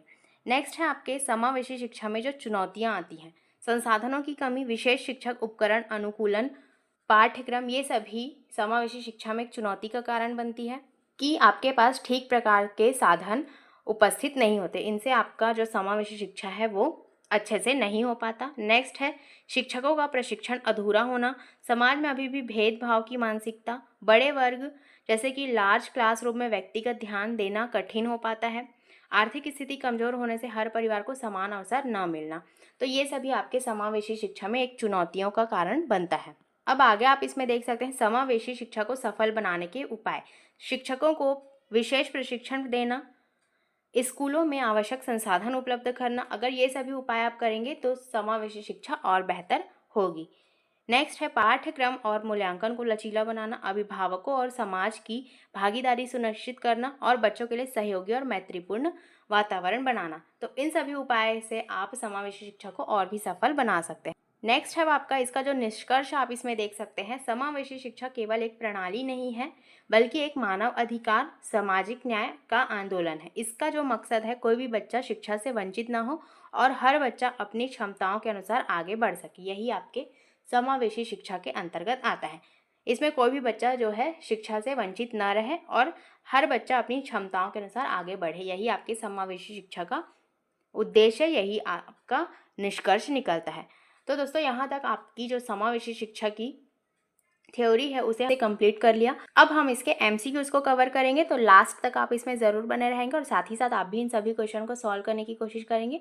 इससे आपको समझ आएगा कि आपसे कितने क्वेश्चन सॉल्व हो रहे हैं। तो चलिए हम इसके क्वेश्चन आंसर को सॉल्व करते हैं। सबसे पहला क्वेश्चन आप इसमें देख सकते हैं, समावेशी शिक्षा का मुख्य उद्देश्य क्या है? What is the main objective of inclusive education? जो समावेशी शिक्षा का मुख्य उद्देश्य क्या है ये आपको बताना है। हमने उद्देश्य के बारे में भी इसमें पढ़ा था। केवल सामान्य बच्चों को शिक्षा देना, केवल विशेष आवश्यकता वाले बच्चों को शिक्षा देना, सभी बच्चों को समान अवसर प्रदान करना, या फिर केवल गरीब बच्चों को शिक्षा देना। तो जो समावेशी शिक्षा होती है उसमें सभी प्रकार के बच्चों को समान अवसर प्रदान करना चाहिए। तो इसका जो सही आंसर हो जाएगा आपका हो जाएगा ऑप्शन नंबर सी, सभी बच्चों को समान अवसर प्रदान करना, यही इसका आंसर हो जाएगा। नेक्स्ट क्वेश्चन है आपका क्वेश्चन नंबर 2, समावेशी शिक्षा में किन बच्चों को शामिल किया जाता है? केवल विकलांग बच्चे, केवल मेधावी बच्चे, सभी प्रकार के बच्चे, या फिर केवल ग्रामीण क्षेत्र के बच्चे?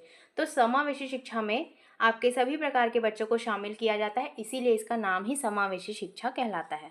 नेक्स्ट है आपका क्वेश्चन नंबर 3, समावेशी शिक्षा की अवधारणा किस पर आधारित है? प्रतियोगिता, समानता और न्याय, आर्थिक लाभ, या फिर केवल परीक्षा? तो समावेशी शिक्षा की अवधारणा आपकी आधारित होती है समानता और न्याय पर।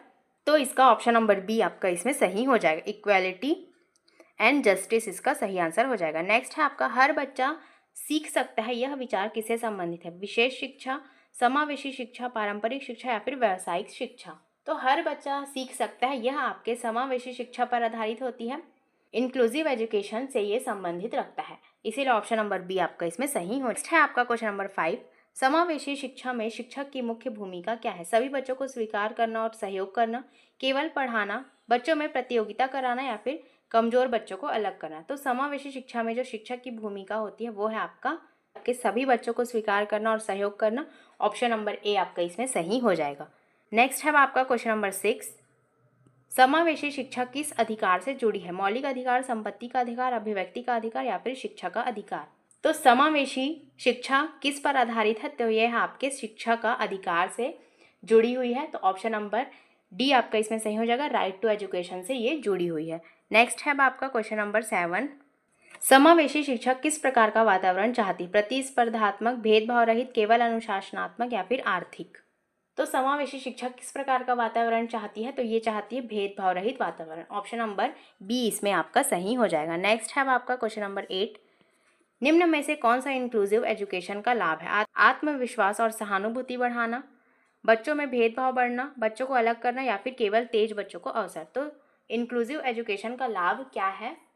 तो इसका सही आंसर हो जाएगा आत्मविश्वास और सहानुभूति बढ़ाना, ऑप्शन नंबर ए इसमें आपका सही हो जाएगा। नेक्स्ट है आपका क्वेश्चन नंबर 9, समावेशी शिक्षा का सबसे बड़ा चुनौती क्या है? बच्चों की कमी, संसाधनों और प्रशिक्षित शिक्षकों की कमी, बच्चों का उत्साह, या फिर पाठ्य पुस्तक की संख्या? तो इसका जो सही आंसर हो जाएगा आपका संसाधनों और प्रशिक्षित शिक्षकों की कमी जो है तो समावेशी शिक्षा का सबसे बड़ा चुनौती का कारण बनती है, इसीलिए ऑप्शन नंबर बी आपका इसमें सही हो जाएगा। नेक्स्ट है आपका क्वेश्चन नंबर 10, समावेशी शिक्षा किसे प्रोत्साहित करती है? अलगाव, केवल परीक्षा, प्रतियोगिता और सहयोग और सहभागिता। तो समावेशी शिक्षा जो प्रोत्साहित करती है वो आपके सहयोग और सहभागिता को प्रोत्साहित करती है। इसका ऑप्शन नंबर डी इसमें आपका सही हो जाएगा। नेक्स्ट है आपका क्वेश्चन नंबर 11। समावेशी शिक्षा में लचीलापन का अर्थ क्या है? कठोर नियम, केवल परीक्षा पर जोर, आवश्यकता अनुसार बदलाव या फिर बच्चों को अलग करना। तो समावेशी शिक्षा में लचीलापन का जो अर्थ हो जाएगा वो है आपका आवश्यकता अनुसार बदलाव। तो इसका सही आंसर हो जाएगा आपका आवश्यकता के अनुसार बदलाव जो है लचीलापन का अर्थ हो जाएगा। नेक्स्ट है आपका क्वेश्चन नंबर 12।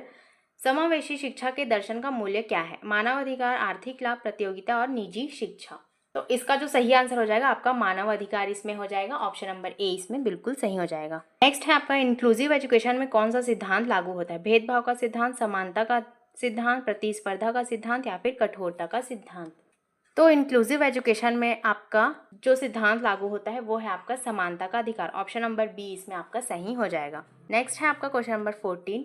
समावेशी शिक्षा किन बच्चों को मुख्य धारा में लाने पर जोर देती है? केवल सामान्य बच्चे, केवल ग्रामीण बच्चे, केवल अमीर बच्चे या फिर विशेष आवश्यकता वाले बच्चे। जो सही आंसर हो जाएगा वो हो जाएगा विशेष आवश्यकता वाले बच्चे समावेशी शिक्षा में मुख्य धारा लाने पर जोर देती है। ऑप्शन नंबर डी इसमें आपका सही हो जाएगा। नेक्स्ट है आपका क्वेश्चन नंबर 15। इंक्लूसिव एजुकेशन में व्यक्तिगत ध्यान का अर्थ क्या है? केवल तेज बच्चों पर ध्यान, हर बच्चे की आवश्यकताओं को समझना, बच्चों को अलग अलग स्कूल भेजना या फिर केवल कमजोर बच्चों को पढ़ाना। इंक्लूसिव एजुकेशन में व्यक्तिगत ध्यान का अर्थ जो हो जाएगा वो हो जाएगा आपके हर बच्चे की आवश्यकताओं को समझना। ऑप्शन नंबर बी आपका इसमें सही हो जाएगा। नेक्स्ट है आपका क्वेश्चन नंबर 16। इंक्लूसिव एजुकेशन का एक परिणाम है सामाजिक समरसता, सामाजिक भेदभाव, अलगाव या फिर तनाव। इसका जो सही आंसर हो जाएगा इंक्लूसिव एजुकेशन का जो परिणाम है वो है आपका सामाजिक समरसता।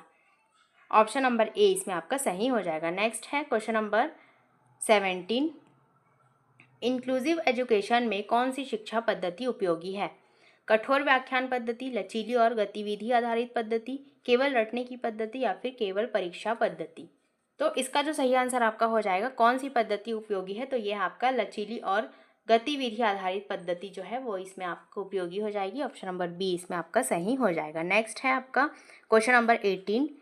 इंक्लूसिव एजुकेशन का एक चुनौतीपूर्ण पहलू है बड़े वर्ग, बच्चों की रुचि, शिक्षक का उत्साह या फिर परिवार का सहयोग। इसका सही आंसर आपका हो जाएगा बड़े वर्ग। लार्ज जो क्लासरूम है वो आपके इंक्लूसिव एजुकेशन का एक चुनौतीपूर्ण पहलू है। नेक्स्ट है अब आपका क्वेश्चन नंबर 19। इंक्लूसिव एजुकेशन में किस प्रकार की मूल्यांकन प्रणाली आवश्यक है? केवल लिखित परीक्षा, प्रतियोगी परीक्षा, सतत और लचीला मूल्यांकन या फिर कोई मूल्यांकन नहीं। इसका सही आंसर आपका हो जाएगा सतत और लचीला मूल्यांकन जो है इसका सही आंसर आपका हो जाएगा। अब आज का हमारा लास्ट क्वेश्चन आप इसमें देख सकते हैं। इंक्लूसिव एजुकेशन का अंतिम लक्ष्य क्या है? बच्चों को अलग करना, समानता और सामाजिक न्याय स्थापित करना, केवल रोजगार देना या फिर परीक्षा परिणाम बढ़ाना। इसका जो सही आंसर आपका हो जाएगा वो है आपका समानता और सामाजिक न्याय स्थापित करना इंक्लूसिव एजुकेशन का अंतिम लक्ष्य कहलाता है। ऑप्शन नंबर बी आपका इसमें सही हो जाएगा। तो सबसे पहले आप इसमें देख सकते हैं इसे आपका सीखने में कठिनाई वाले बच्चे के तौर पर आप इसे देखेंगे। इसमें मुख्यतः आपके पढ़ने और लिखने से संबंधित जो कठिनाई होती है उसे हम इसमें देखेंगे। ये आपकी एक किसी भी प्रकार की बीमारी नहीं है, इसे आपका एक अक्षमता के रूप में आप इसे ले सकते हैं, जिसे आपका अधिगम अक्षमता भी कहा जाता है। इसे आपका अधिगम अक्षमता भी कहा जाता है, जिसे आप लर्निंग डिफ़िकल्टीज़ या फिर लर्निंग डिसेबिलिटीज़ के नाम से जानते हैं। इसमें कहा गया है कि सीखने में कठिनाई जो होती है, लर्निंग डिफ़िकल्टी का मतलब है कुछ बच्चों को सामान्य बुद्धिमत्ता होने के बावजूद पढ़ाई में विशेष दिक्कतें होती हैं। जैसे कि किसी व्यक्ति की बुद्धि सामान्य है लेकिन उसमें पढ़ाई में विशेष दिक्कतें हो रही है। ये समस्याएं मुख्य रूप से पढ़ने, लिखने और गणना करने से जुड़ी होती है। जो पढ़ाई में दिक्कतें होती हैं जैसे मुख्यतः पढ़ने, लिखने और गणना करने में, इसी से संबंधित हम डिफ़िकल्टीज़ को पढ़ेंगे और इसके हम MCQs भी सॉल्व करेंगे। तो लास्ट तक आप इसमें ज़रूर बने रहेंगे और ज़्यादा से ज़्यादा आप इसे शेयर कीजिए। तो मुख्यतः इसमें पढ़ने, लिखने और गणना करने से संबंधित कठिनाई वाले बच्चों के बारे में हम इसमें पढ़ेंगे। तो आगे आप इसमें देख सकते हैं मुख्य प्रकार की जो सीखने की कठिनाइयाँ हैं, जो लर्निंग डिसेबिलिटीज़ है, लर्निंग डिसेबिलिटीज़ उसे हम इसमें पढ़ेंगे एक एक करके और इनसे ही आपके एग्जाम में क्वेश्चन पूछे जाते हैं। जैसे कि पहला आप इसमें देख सकते हैं डिसलेक्सिया, जिसे आपका कहा जाता है पढ़ने में कठिनाई। जहाँ पर भी आपको डिसलेक्सिया देखने को मिले तो उसका सीधा सीधा संबंध आपके पढ़ने में कठिनाई से होगा, जिसमें मुख्यतः आप इसमें देख सकते हैं शब्दों को पहचानने और समझने में समस्या, अक्षरों को उल्टा पुल्टा पढ़ना, एक ही शब्द को बार बार पढ़ना, धीरे धीरे पढ़ना और समझने में दिक्कत हो। जैसे आप एग्जाम्पल के तौर पर इसमें समझ सकते हैं, राम को मार पढ़ लेना। जैसे कि बच्चा जो है बी को इस प्रकार लिखता है, तो ये भी आपके डिसलेक्सिया के अंतर्गत ही आएगा, क्योंकि वह शब्दों को पहचानने और समझने में उसके सामने कठिनाई उपस्थित हो रही है, शब्दों को वह उल्टा पुल्टा पढ़ रहा है, तो ये सभी आपके डिसलेक्सिया के अंतर्गत आते हैं। मुख्यतः इसमें पढ़ने में कठिनाई जो होती है वो आपके डिसलेक्सिया के अंतर्गत आते हैं। नेक्स्ट आप इसमें देख सकते हैं डिस्ग्राफिया। जो डिस्ग्राफिया होती है वो आपके लिखने में कठिनाई के अंतर्गत आती हैं, जैसे लिखावट अस्पष्ट और गंदी होना, शब्दों को ठीक से लिखने में दिक्कत, वाक्य पूरा लिखने में समय लगना और स्पेलिंग बार बार गलत होना। तो ये आपके डिस्ग्राफिया से संबंधित होती है।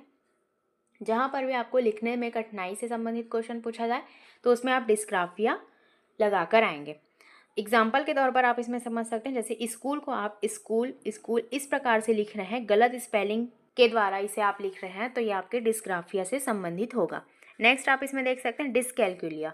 ये आपके मुख्यतः गणितीय कठिनाई से संबंधित होता है। संख्याएं याद रखने और जोड़ घटाव करने में परेशानी होती है। इसमें तालिका, टेबल और गणना याद करने में दिक्कत होती है। समय, माप और सिक्कों का हिसाब करने में समस्या आती है। गणितीय प्रतीक जैसे कि प्लस माइनस, डिवाइड, मल्टीप्लाई को समझने में कठिनाई होती है। जैसे कि 3 और 5 को जोड़ने पर आपका 8 आएगा, लेकिन 9 लिखना या गुणा करने में गलती करना, तो ये सभी आपके डिसकैलकुलिया के अंतर्गत आ जाएंगे। इसमें गणितीय कठिनाई से संबंधित जो बच्चा होता है ये आपके डिसकैलकुलिया के अंतर्गत आता है। नेक्स्ट है आपका डिस्मोर्फिया।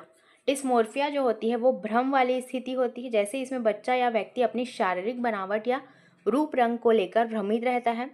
जैसे कोई बच्चा बार बार यह सोचे कि वह अच्छा नहीं दिखता, जबकि वास्तविकता कुछ और ही होती है। उसे भ्रम होता है कि वह अच्छा नहीं दिखता, लेकिन वास्तव में वो अच्छा दिखता है। यह मानसिक तनाव और आत्मविश्वास की कमी के कारण बन सकता है। अगर किसी में आत्मविश्वास की कमी है तो उसमें डिस्मोर्फिया वाली स्थिति आ जाती है। नेक्स्ट है आपका डिस्फेजिया। जो डिस्फेजिया है इसमें आपके बोलने से संबंधित विकार आते हैं। यह भाषा और बोलने से जुड़ी कठिनाई के अंतर्गत आती है। जैसे फेस से आप समझ सकते हैं फंसना, भाषा के अंदर आपका जो फंसना है ये आपके बोलने से संबंधित विकार के अंतर्गत आएगा। बच्चा सही शब्दों का चयन नहीं कर पाता या बोलने में अटकता है। कभी कभी दूसरों की बात समझने में भी दिक्कत होती है। तो ये सभी आपके डिस्फेजिया के अंतर्गत आती हैं। नेक्स्ट है आपका डिस्प्रैक्सिया।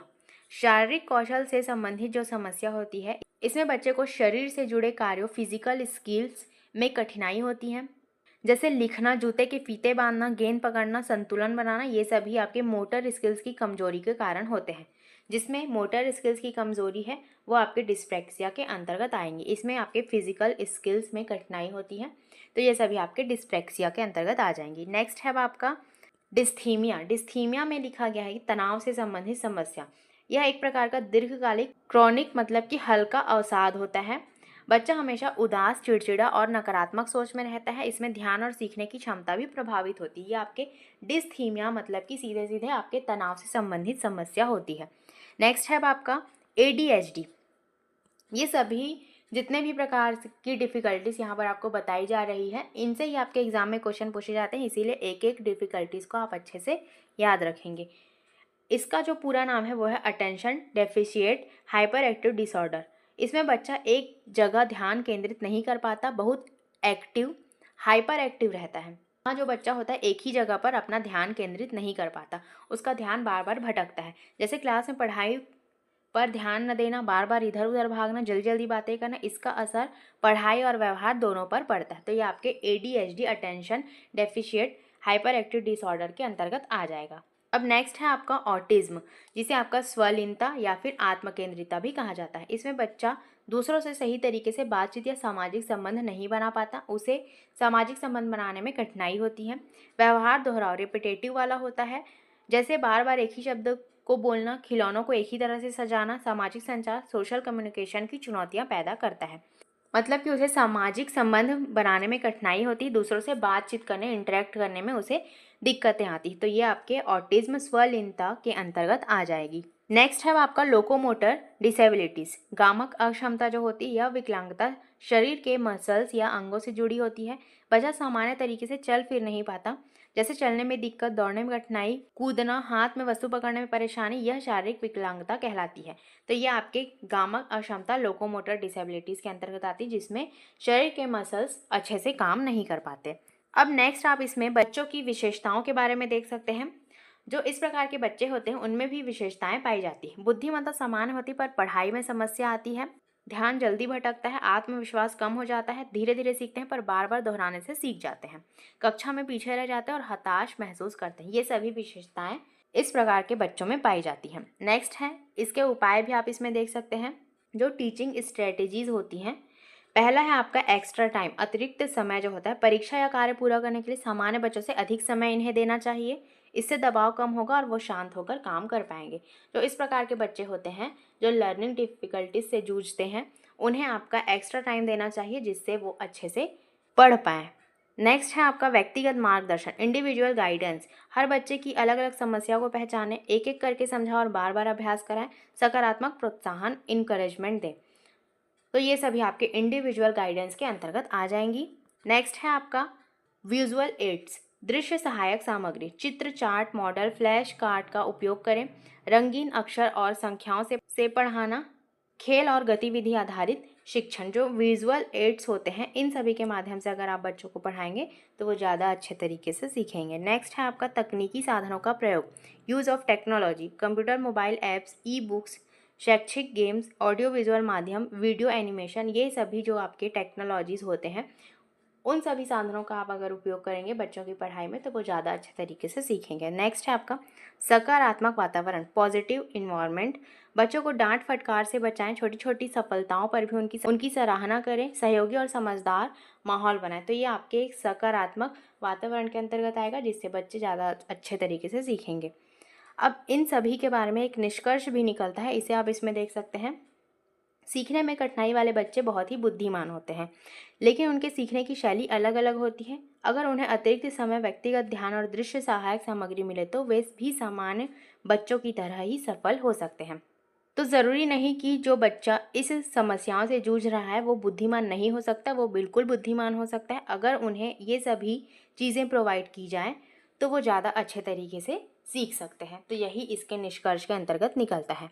तो दोस्तों यहाँ तक हमने इसकी थ्योरी के बहुत ही अच्छे से पढ़ लिया। अब हम इसके MCQs को पढ़ेंगे, तो लास्ट तक आप इसमें ज़रूर बने रहेंगे और साथ ही साथ आप भी इन सभी क्वेश्चन को सॉल्व करने की कोशिश करेंगे, जिससे आपको पता चलेगा कि आपके कितने क्वेश्चन इसमें से सही हो रहे हैं।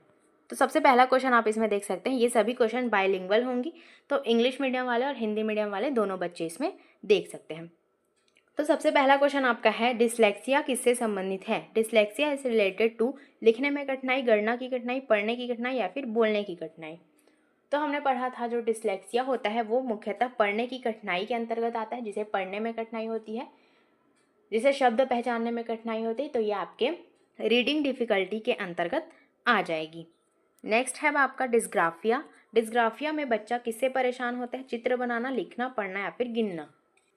तो जो डिस्ग्राफिया होता है वो आपके सीधे सीधे लिखने से संबंधित होता है, जिसे आपका लिखने और स्पेलिंग सही से बनाने में परेशानी हो वो आपके डिस्ग्राफिया के अंतर्गत आ जाएगा। ऑप्शन नंबर बी, राइटिंग, लिखना इसमें बिल्कुल सही हो जाएगा। नेक्स्ट है आपका क्वेश्चन नंबर 3, डिसकैलकुलिया किस विषय से जुड़ी समस्या है? विज्ञान, गणित, भाषा या फिर सामाजिक विज्ञान। तो डिसकैलकुलिया का सीधा संबंध होता है गणितीय गणना से, जिसे गणितीय गणना, तालिकाएं और प्रतीकों को समझने में समस्या होती है वो आपके डिसकैलकुलिया से संबंधित होती है। नेक्स्ट है आपका क्वेश्चन नंबर 4, सीखने में कठिनाई वाले बच्चों की बुद्धिमत्ता कैसी होती? बहुत कम, बहुत अधिक, सामान्य या फिर असामान्य। तो सीखने में कठिनाई वाले बच्चों की जो बुद्धिमत्ता होती है वो सामान्य होती है, मतलब कि नॉर्मल होती है। ऐसे बच्चों की बुद्धिमत्ता सामान्य होती है, केवल जो सीखने की उनकी जो शैली होती है वो अलग अलग होती है। अगर उन्हें सही वातावरण प्रदान किया जाए तो वो ज़्यादा अच्छे तरीके से सीख पाएंगे। अब नेक्स्ट है आपका क्वेश्चन नंबर 5, कौन सा सहायक साधन सीखने में कठिनाई वाले बच्चों के लिए उपयोगी है? चार्ट, चित्र, मॉडल या फिर उपरोक्त सभी। तो ये सभी इसमें बिल्कुल सही हो जाएंगे। चित्र, चार्ट, मॉडल सभी आपके लिए प्रभावी होते हैं। नेक्स्ट है आपका क्वेश्चन नंबर 6, डिसलेक्सिया वाला बच्चा कौन सी गलती करता है? अक्षरों को उल्टा पढ़ना, संख्याएं गलत जोड़ना, साफ साफ लिखना या फिर कविता याद करना। तो डिसलेक्सिया वाला जो बच्चा होता है वो मुख्यतः पढ़ने में कमज़ोर होता है, तो इसका जो सही आंसर हो जाएगा वो हो जाएगा अक्षरों को उल्टा पढ़ना। जैसे वह राम को मार पड़ सकता है, तो ये आपके डिसलेक्सिया से संबंधित बच्चों के अंतर्गत आएगा। नेक्स्ट है आपका क्वेश्चन नंबर 7। डिस्ग्राफिया वाला बच्चा अक्सर गंदी लिखावट करता है, कविता गाता है, तालिका याद करता है या फिर कहानी सुनता है। तो डिस्ग्राफिया वाला बच्चा जो अक्सर होता है वो गंदी लिखावट करता है, उसे लिखने से संबंधित समस्या होती है, इसीलिए ऑप्शन नंबर ए आपका इसमें सही हो जाएगा। नेक्स्ट है डिसकैल्कुलिया वाले बच्चे को कठिनाई होती है चित्र बनाने में, स्पेलिंग में, कविता सुनाने में या गणना करने में। तो कैलकुलिया का ही संबंध है आपके गणना से संबंधित, तो ये आंसर इसमें आपका सही हो जाएगा। नेक्स्ट है आपका क्वेश्चन नंबर 9। सीखने में कठिनाई वाले बच्चों को पढ़ाने का सर्वोत्तम तरीका क्या है? रटवाना, समझाना और बार बार अभ्यास करना, दंड देना या फिर नज़रअंदाज करना। तो सीखने में कठिनाई वाले बच्चों को पढ़ाने का सर्वोत्तम जो तरीका हो जाएगा वो जाएगा समझाना और बार बार अभ्यास कराना।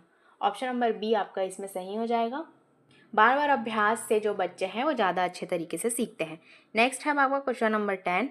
किस सिद्धांत पर जोर दिया जाता है कि हर बच्चा अलग अलग गति से सीखता है? वाइगोत्स्की, पियाजे, व्यक्तिक विभिन्नता या फिर थॉर्नडाइक।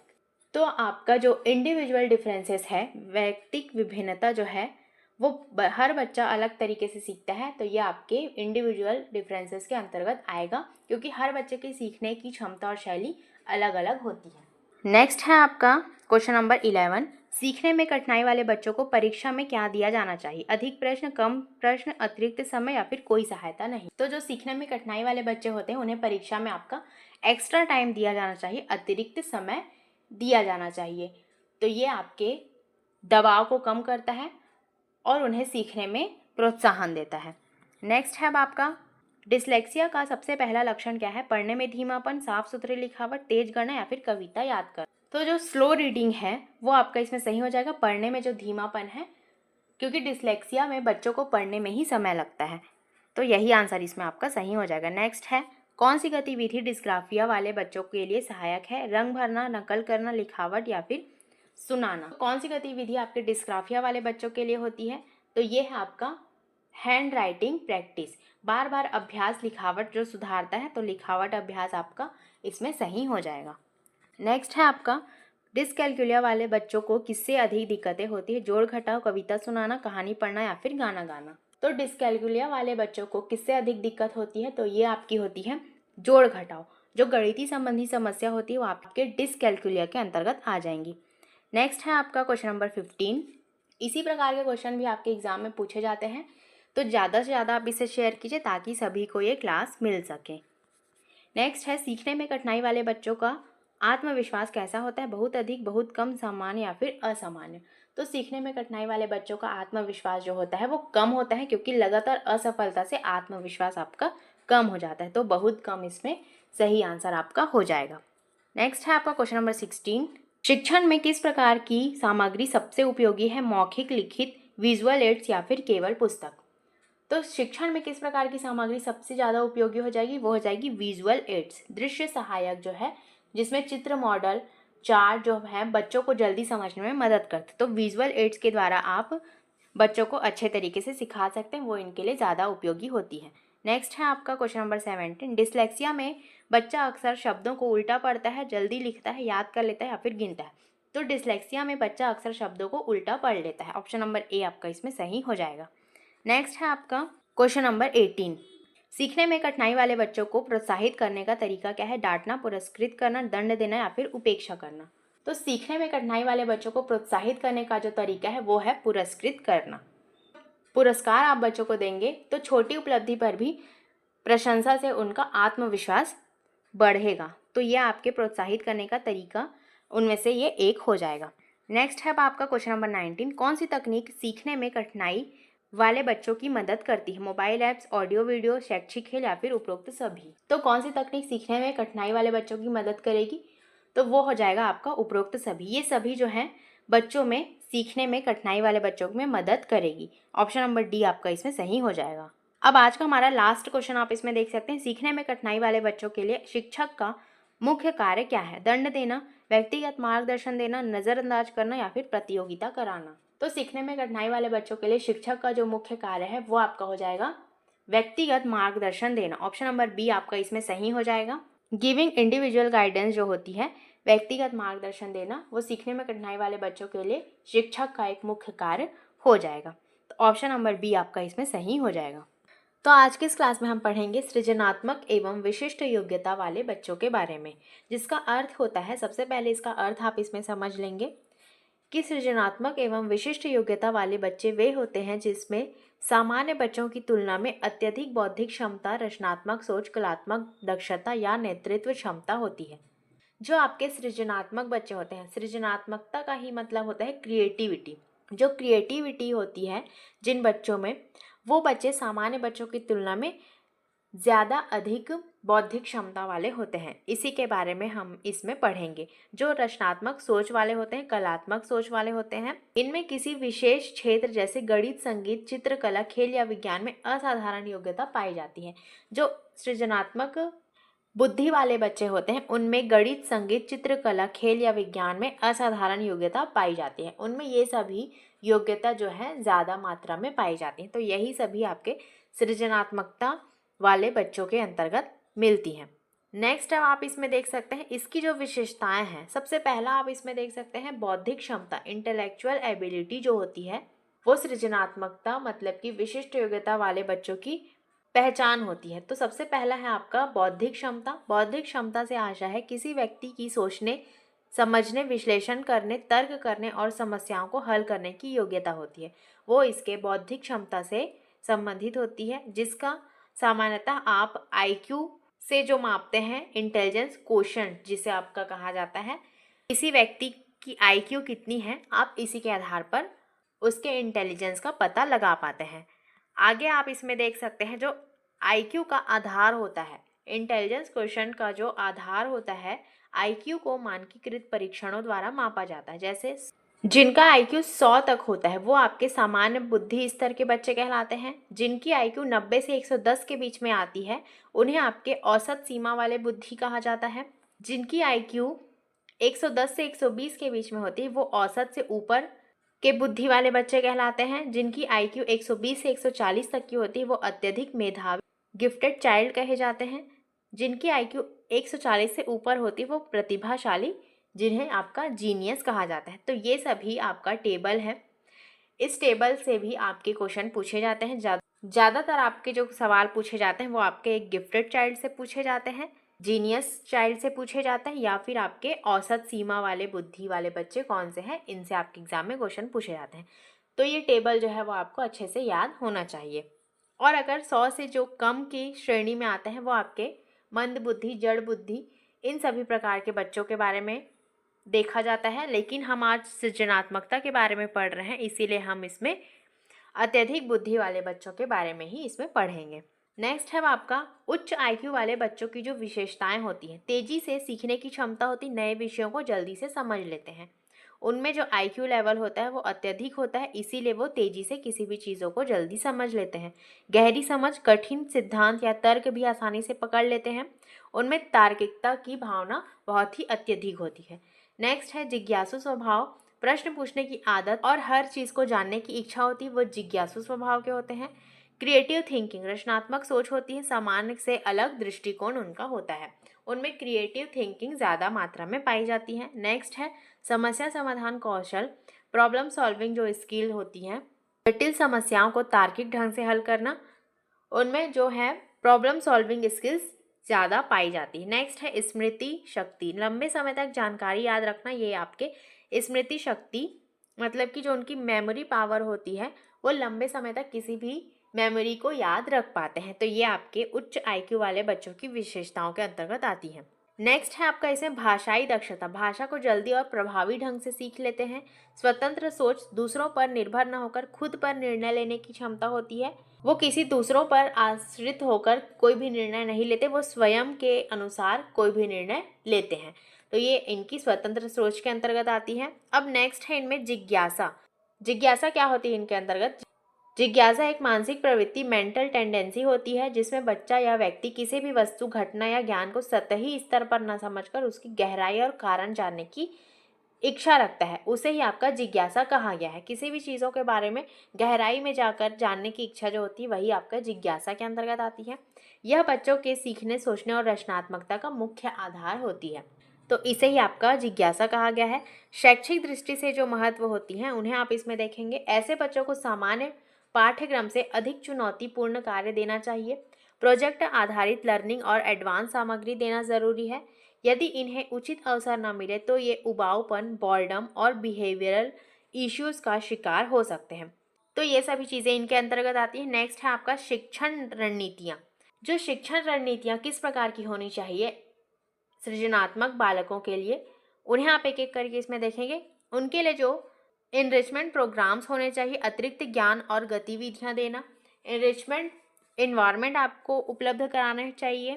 नेक्स्ट है एक्सीलरेशन, कक्षा या विषय में तेजी से आगे बढ़ना, problem solving and critical thinking activities, तार्किक खेल, पहेलियाँ, गणितीय चुनौती, ये सभी आपको उनके शिक्षण स्ट्रेटजीज के अंतर्गत रखने चाहिए। नेक्स्ट है रचनात्मक गतिविधियाँ, विज्ञान, प्रयोग, आर्ट, म्यूजिक, लेखन, ये सभी रचनात्मक गतिविधियाँ आपको करानी चाहिए। कोलैबोरेटिव प्रोजेक्ट, टीम वर्क के जरिए उनकी नेतृत्व क्षमता को निखारना, ये सभी आपके टीचिंग स्ट्रेटजीज के अंतर्गत होनी चाहिए। ये सभी पॉइंट्स बहुत ही इंपॉर्टेंट है। सृजनात्मकता एक ऐसा टॉपिक है जिससे आपके एग्जाम में क्वेश्चन पूछे ही जाते हैं, तो लास्ट तक आप इसमें ज़रूर बने रहेंगे। ज़्यादा से ज़्यादा आप इसे शेयर कीजिए। नेक्स्ट है आपका जिज्ञासा की विशेषताएं। हर चीज़ को पूछना, यह, क्यों, कैसे, कब के जैसे जो सवाल होते हैं वो आपकी जिज्ञासा की विशेषता के अंतर्गत आते हैं। अगर कोई बच्चा क्यों, कैसे, किस प्रकार के जो सवाल हैं ये सभी आपसे करता है तो बच्चा एक क्रिएटिविटी बच्चा है, उसके अंदर जिज्ञासा की भावना ज़्यादा होती है। नेक्स्ट है अध्ययनशील दृष्टिकोण, केवल जानकारी नहीं बल्कि उसकी पृष्ठभूमि समझना, नई चीज़ों में रुचि जैसे विज्ञान, प्रयोग, टेक्नोलॉजी, नेचर, इन सभी के बारे में सीखना, प्रकृति के बारे में सीखना। नेक्स्ट है खोजपूर्ण प्रवृत्ति, खुद प्रयोग करके सीखने की इच्छा। खोजपूर्ण प्रवृत्ति होती है, बहुत ही इंपॉर्टेंट होती है। खुद प्रयोग करके सीखने की जो इच्छा होती है वो बालकों के अंतर्गत जिज्ञासा को जगाने के लिए होती है। नेक्स्ट है लंबे समय तक ध्यान, जिस विषय में रुचि हो उसे गहराई से सीखने के लिए समय देना। तो ये सभी आपकी जिज्ञासा की विशेषताओं के अंतर्गत आ जाएगी। नेक्स्ट है आपका उच्च जिज्ञासा वाले बच्चों की पहचान, किताबों और इंटरनेट में लगातार खोज करना, शिक्षकों और बड़ों से बहुत प्रश्न पूछना, प्रयोग और खेल खेल में नई चीज़ें बनाना, एक ही चीज़ को बार बार अलग तरह से समझने की कोशिश करना। तो ये सभी आपके उच्च जिज्ञासा वाले बच्चे की पहचान के अंतर्गत आती हैं। नेक्स्ट है शिक्षा में जिज्ञासा का जो महत्व होता है वो आपको देखना है इसमें। शिक्षा में जिज्ञासा का महत्व ये आप इसमें देख सकते हैं। सीखने की आंतरिक प्रेरणा, सीखने की आंतरिक प्रेरणा पैदा होती है। जो आंतरिक प्रेरणा होती है वो इसमें पैदा होती है। क्रिएटिविटी को बढ़ावा मिलता है, प्रॉब्लम सॉल्विंग स्किल मजबूत होती है, लाइफ लॉन्ग लर्निंग की प्रवृत्ति बनाती है। तो ये सभी जिज्ञासा के महत्व के अंतर्गत आ जाएंगी। नेक्स्ट है आपका शिक्षक या अभिभावक की भूमिका क्या होती है। प्रश्नों को प्रोत्साहित करना, बच्चों के सवाल को नज़रअंदाज न करना। अगर कोई भी बच्चा आपसे प्रश्न पूछता है तो उसे आपको नज़रअंदाज नहीं करना है बल्कि उन्हें प्रोत्साहित करना है। तो ये आपके शिक्षक या अभिभावक की भूमिकाओं के अंतर्गत होने चाहिए। अन्वेषण आधारित शिक्षा, एक्सप्लोरेटरी लर्निंग, बच्चों को खुद खोजने का अवसर देना, तो ये आपके अन्वेषण आधारित शिक्षा के अंतर्गत आएंगे। नेक्स्ट है आपका प्रयोग और प्रोजेक्ट कार्य, विज्ञान, मॉडल, कला कार्य और सर्वे जो होते हैं वो प्रोजेक्ट कार्य के अंतर्गत आपको शामिल करने चाहिए। सकारात्मक वातावरण, गलत उत्तर पर डांटने के बजाय सही मार्गदर्शन देना, ये आपके शिक्षक और अभिभावक की भूमिका होनी चाहिए। नेक्स्ट है आपका सृजनात्मकता क्या है, इसके बारे में आप इसमें देख सकते हैं।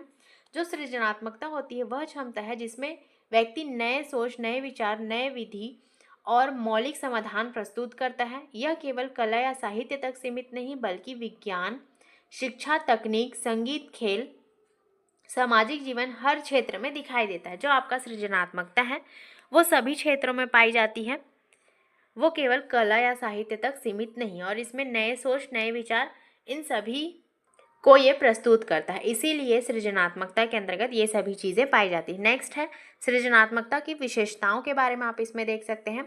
सबसे पहला है मौलिकता, ओरिजिनलिटी, सामान्य सोच से अलग नए विचार उत्पन्न करता है। लचीलापन, फ्लेक्सिबिलिटी, एक ही समस्या को अलग अलग तरीकों से हल करना। विस्तारशीलता, फ्लुएंसी, कई विचार तेजी से उत्पन्न करने की क्षमता होती है इनमें। विवेचनात्मकता, इलेबोरेशन, विचारों को विस्तार देकर व्यवहारिक रूप देना। कल्पनाशीलता, इमेजिनेशन, वास्तविकता से परे जाकर नई संभावनाएं देखना। तो ये सभी सृजनात्मकता की विशेषताओं के अंतर्गत आते हैं। इनमें से कोई भी एक शब्द आपको उठा कर दे देगा एग्जाम में, तो आपको इन सभी के बारे में पता होना चाहिए कि ये सभी आपके सृजनात्मकता के अंतर्गत ही पाई जाती हैं। नेक्स्ट है आपका उच्च सृजनात्मक बच्चों की पहचान। हमेशा नए तरीके से काम करने की कोशिश, चित्र, कहानी, कविता, संगीत या प्रोजेक्ट बनाने में रुचि, विज्ञान या तकनीक में नवाचार जो इनोवेशन के तरीके से होती हैं। नेक्स्ट है पारंपरिक तरीकों से संतुष्ट न होना, या फिर अगर ऐसा हो तो जैसे प्रश्न पूछना। हर चीज़ में बच्चा क्यों, क्या, कैसे, इस प्रकार के अगर आपसे प्रश्न पूछे तो वो आपके सृजनात्मकता वाले बालक की पहचान होती है। नेक्स्ट है शिक्षा में सृजनात्मकता का महत्व। बच्चों को आत्म अभिव्यक्ति, सेल्फ एक्सप्रेशन का अवसर देता है। आविष्कार और खोज, इन्वेंशन एंड डिस्कवरी की नींव रखता है। समाज और विज्ञान की प्रगति का आधार है और बच्चों की रुचि और प्रेरणा को बनाए रखता है। नेक्स्ट है अब आपका सृजनात्मकता को बढ़ाने की रणनीतियाँ। खुला वातावरण, बच्चों को स्वतंत्र रूप से सोचने देना, प्रोजेक्ट आधारित शिक्षा जैसे नए मॉडल, प्रयोग और कार्य देना, ये सभी आपके प्रोजेक्ट विधि के अंतर्गत आएंगी। नेक्स्ट है कलात्मक गतिविधियाँ, ड्राइंग, नाटक, कविता, संगीत, ये सभी जो आपको रणनीतियाँ, स्ट्रेटेजीज, विशेषताएं बताई जा रही हैं वो सभी आपके सृजनात्मकता वाले बालकों के अंतर्गत पाई जाती है और इन्हें बढ़ाने के लिए ये सभी स्ट्रेटेजीज आपको और भी अपनानी चाहिए। नेक्स्ट है ब्रेनस्टॉर्मिंग सेशन, समूह में अलग अलग विचार साझा करना, समस्या समाधान खेल, पहेलियाँ, पजल्स, रोबोटिक्स, डिज़ाइनिंग, ये सभी आपके टीचिंग स्ट्रेटेजीज या फिर क्रिएटिविटी को बढ़ाने की रणनीतियों के अंतर्गत आपको शामिल करनी चाहिए। नेक्स्ट है आपका नेतृत्व गुण क्या है। नेतृत्व गुण का अर्थ है किसी व्यक्ति की क्षमता या जिसके द्वारा समूह को सही दिशा में मार्गदर्शन और प्रेरणा और संगठन देता है, तो वो आपके नेतृत्वकर्ता का गुण होता है। जैसे नेता केवल आदेश देने वाला नहीं बल्कि वह समूह की भावनाओं को समझकर सामूहिक लक्ष्य तक पहुंचने वाला मार्गदर्शक होता है। इसे आप नेता के माध्यम से समझ सकते हैं। नेता आपका कैसा होता है, वो सभी की भावनाओं को समझता है, सामूहिक लक्ष्य तक पहुंचने वाला एक मार्गदर्शक के रूप में आपका कार्य करता है। अब नेक्स्ट आप इसमें नेतृत्व गुण की मुख्य विशेषताओं को इसमें आप देख सकते हैं। मार्गदर्शन की क्षमता, समूह को लक्ष्य की ओर ले जाना, जो इसमें गाइडेंस एबिलिटी होती है वो समूह को लक्ष्य की ओर ले जाते हैं।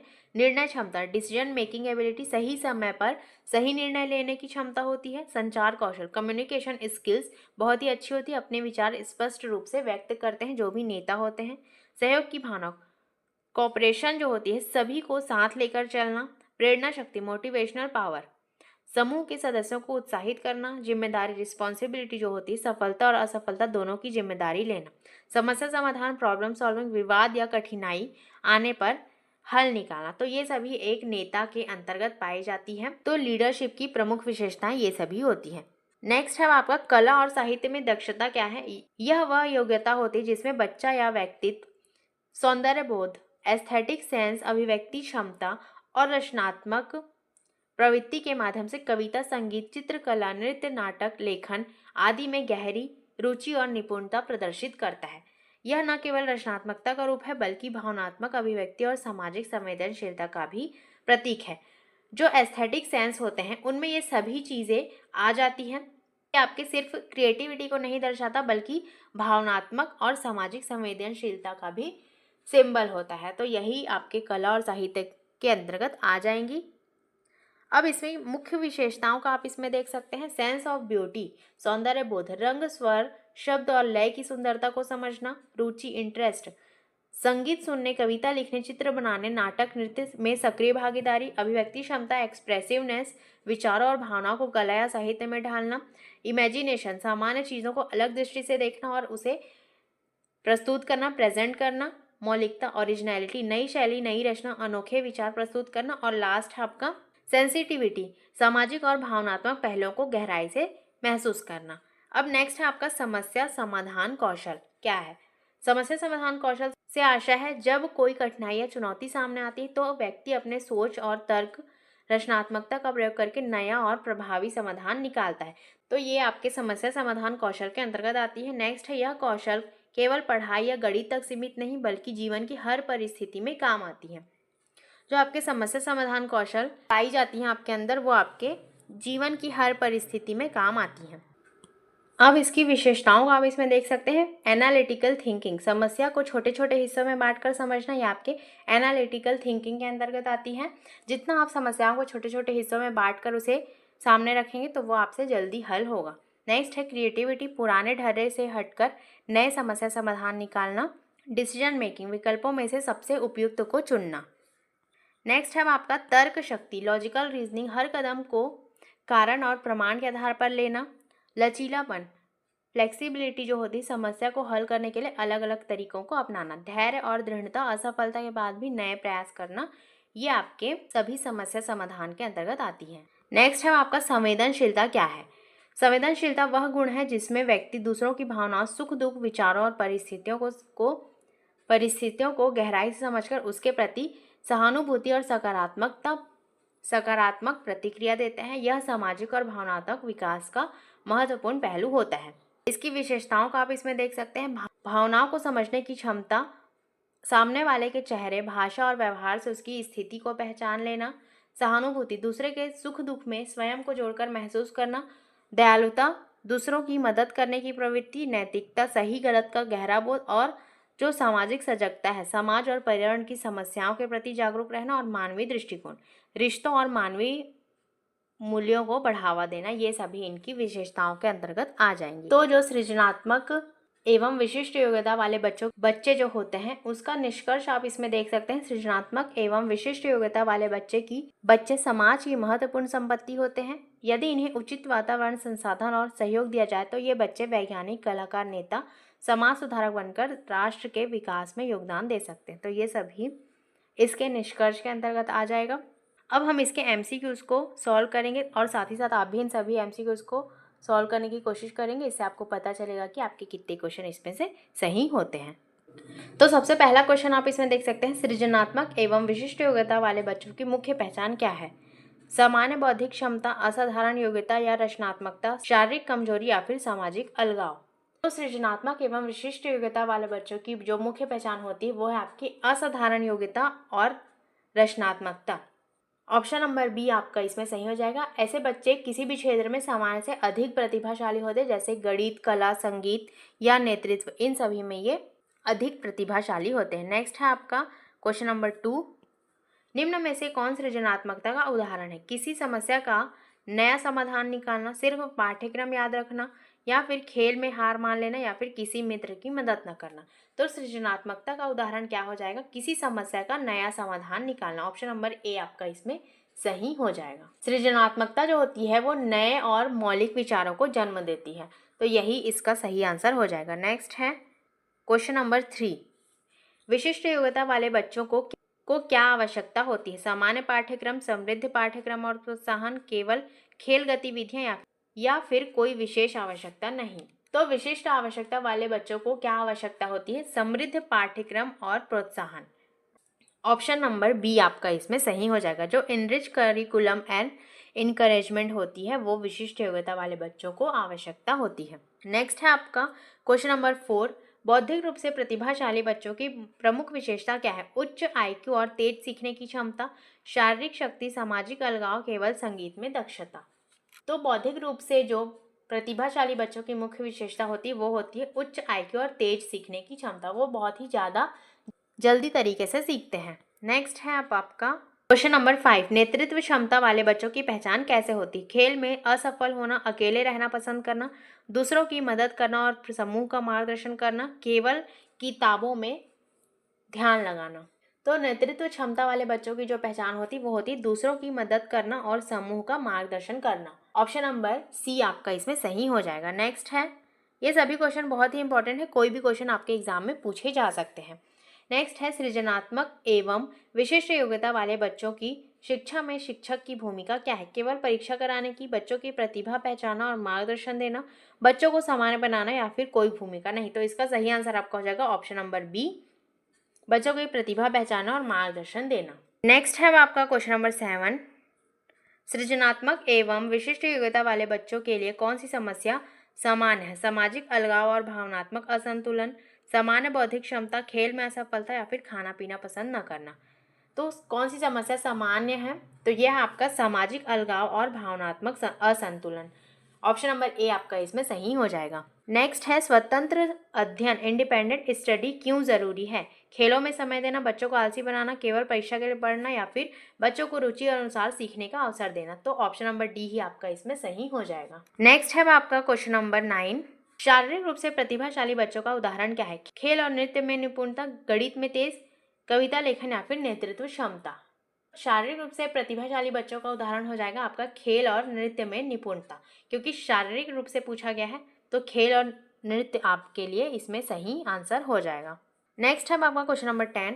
सामाजिक भावनात्मक प्रतिभा वाले बच्चों की विशेषता क्या है? अकेले रहना, केवल खेलों में निपुण होना, दूसरों की भावनाओं को समझना और अच्छे संबंध बनाना या फिर केवल पढ़ाई में तेज होना। तो सामाजिक भावनात्मक प्रतिभा वाले बच्चों की विशेषता होती है दूसरों की भावनाओं को समझना और अच्छे संबंध बनाना।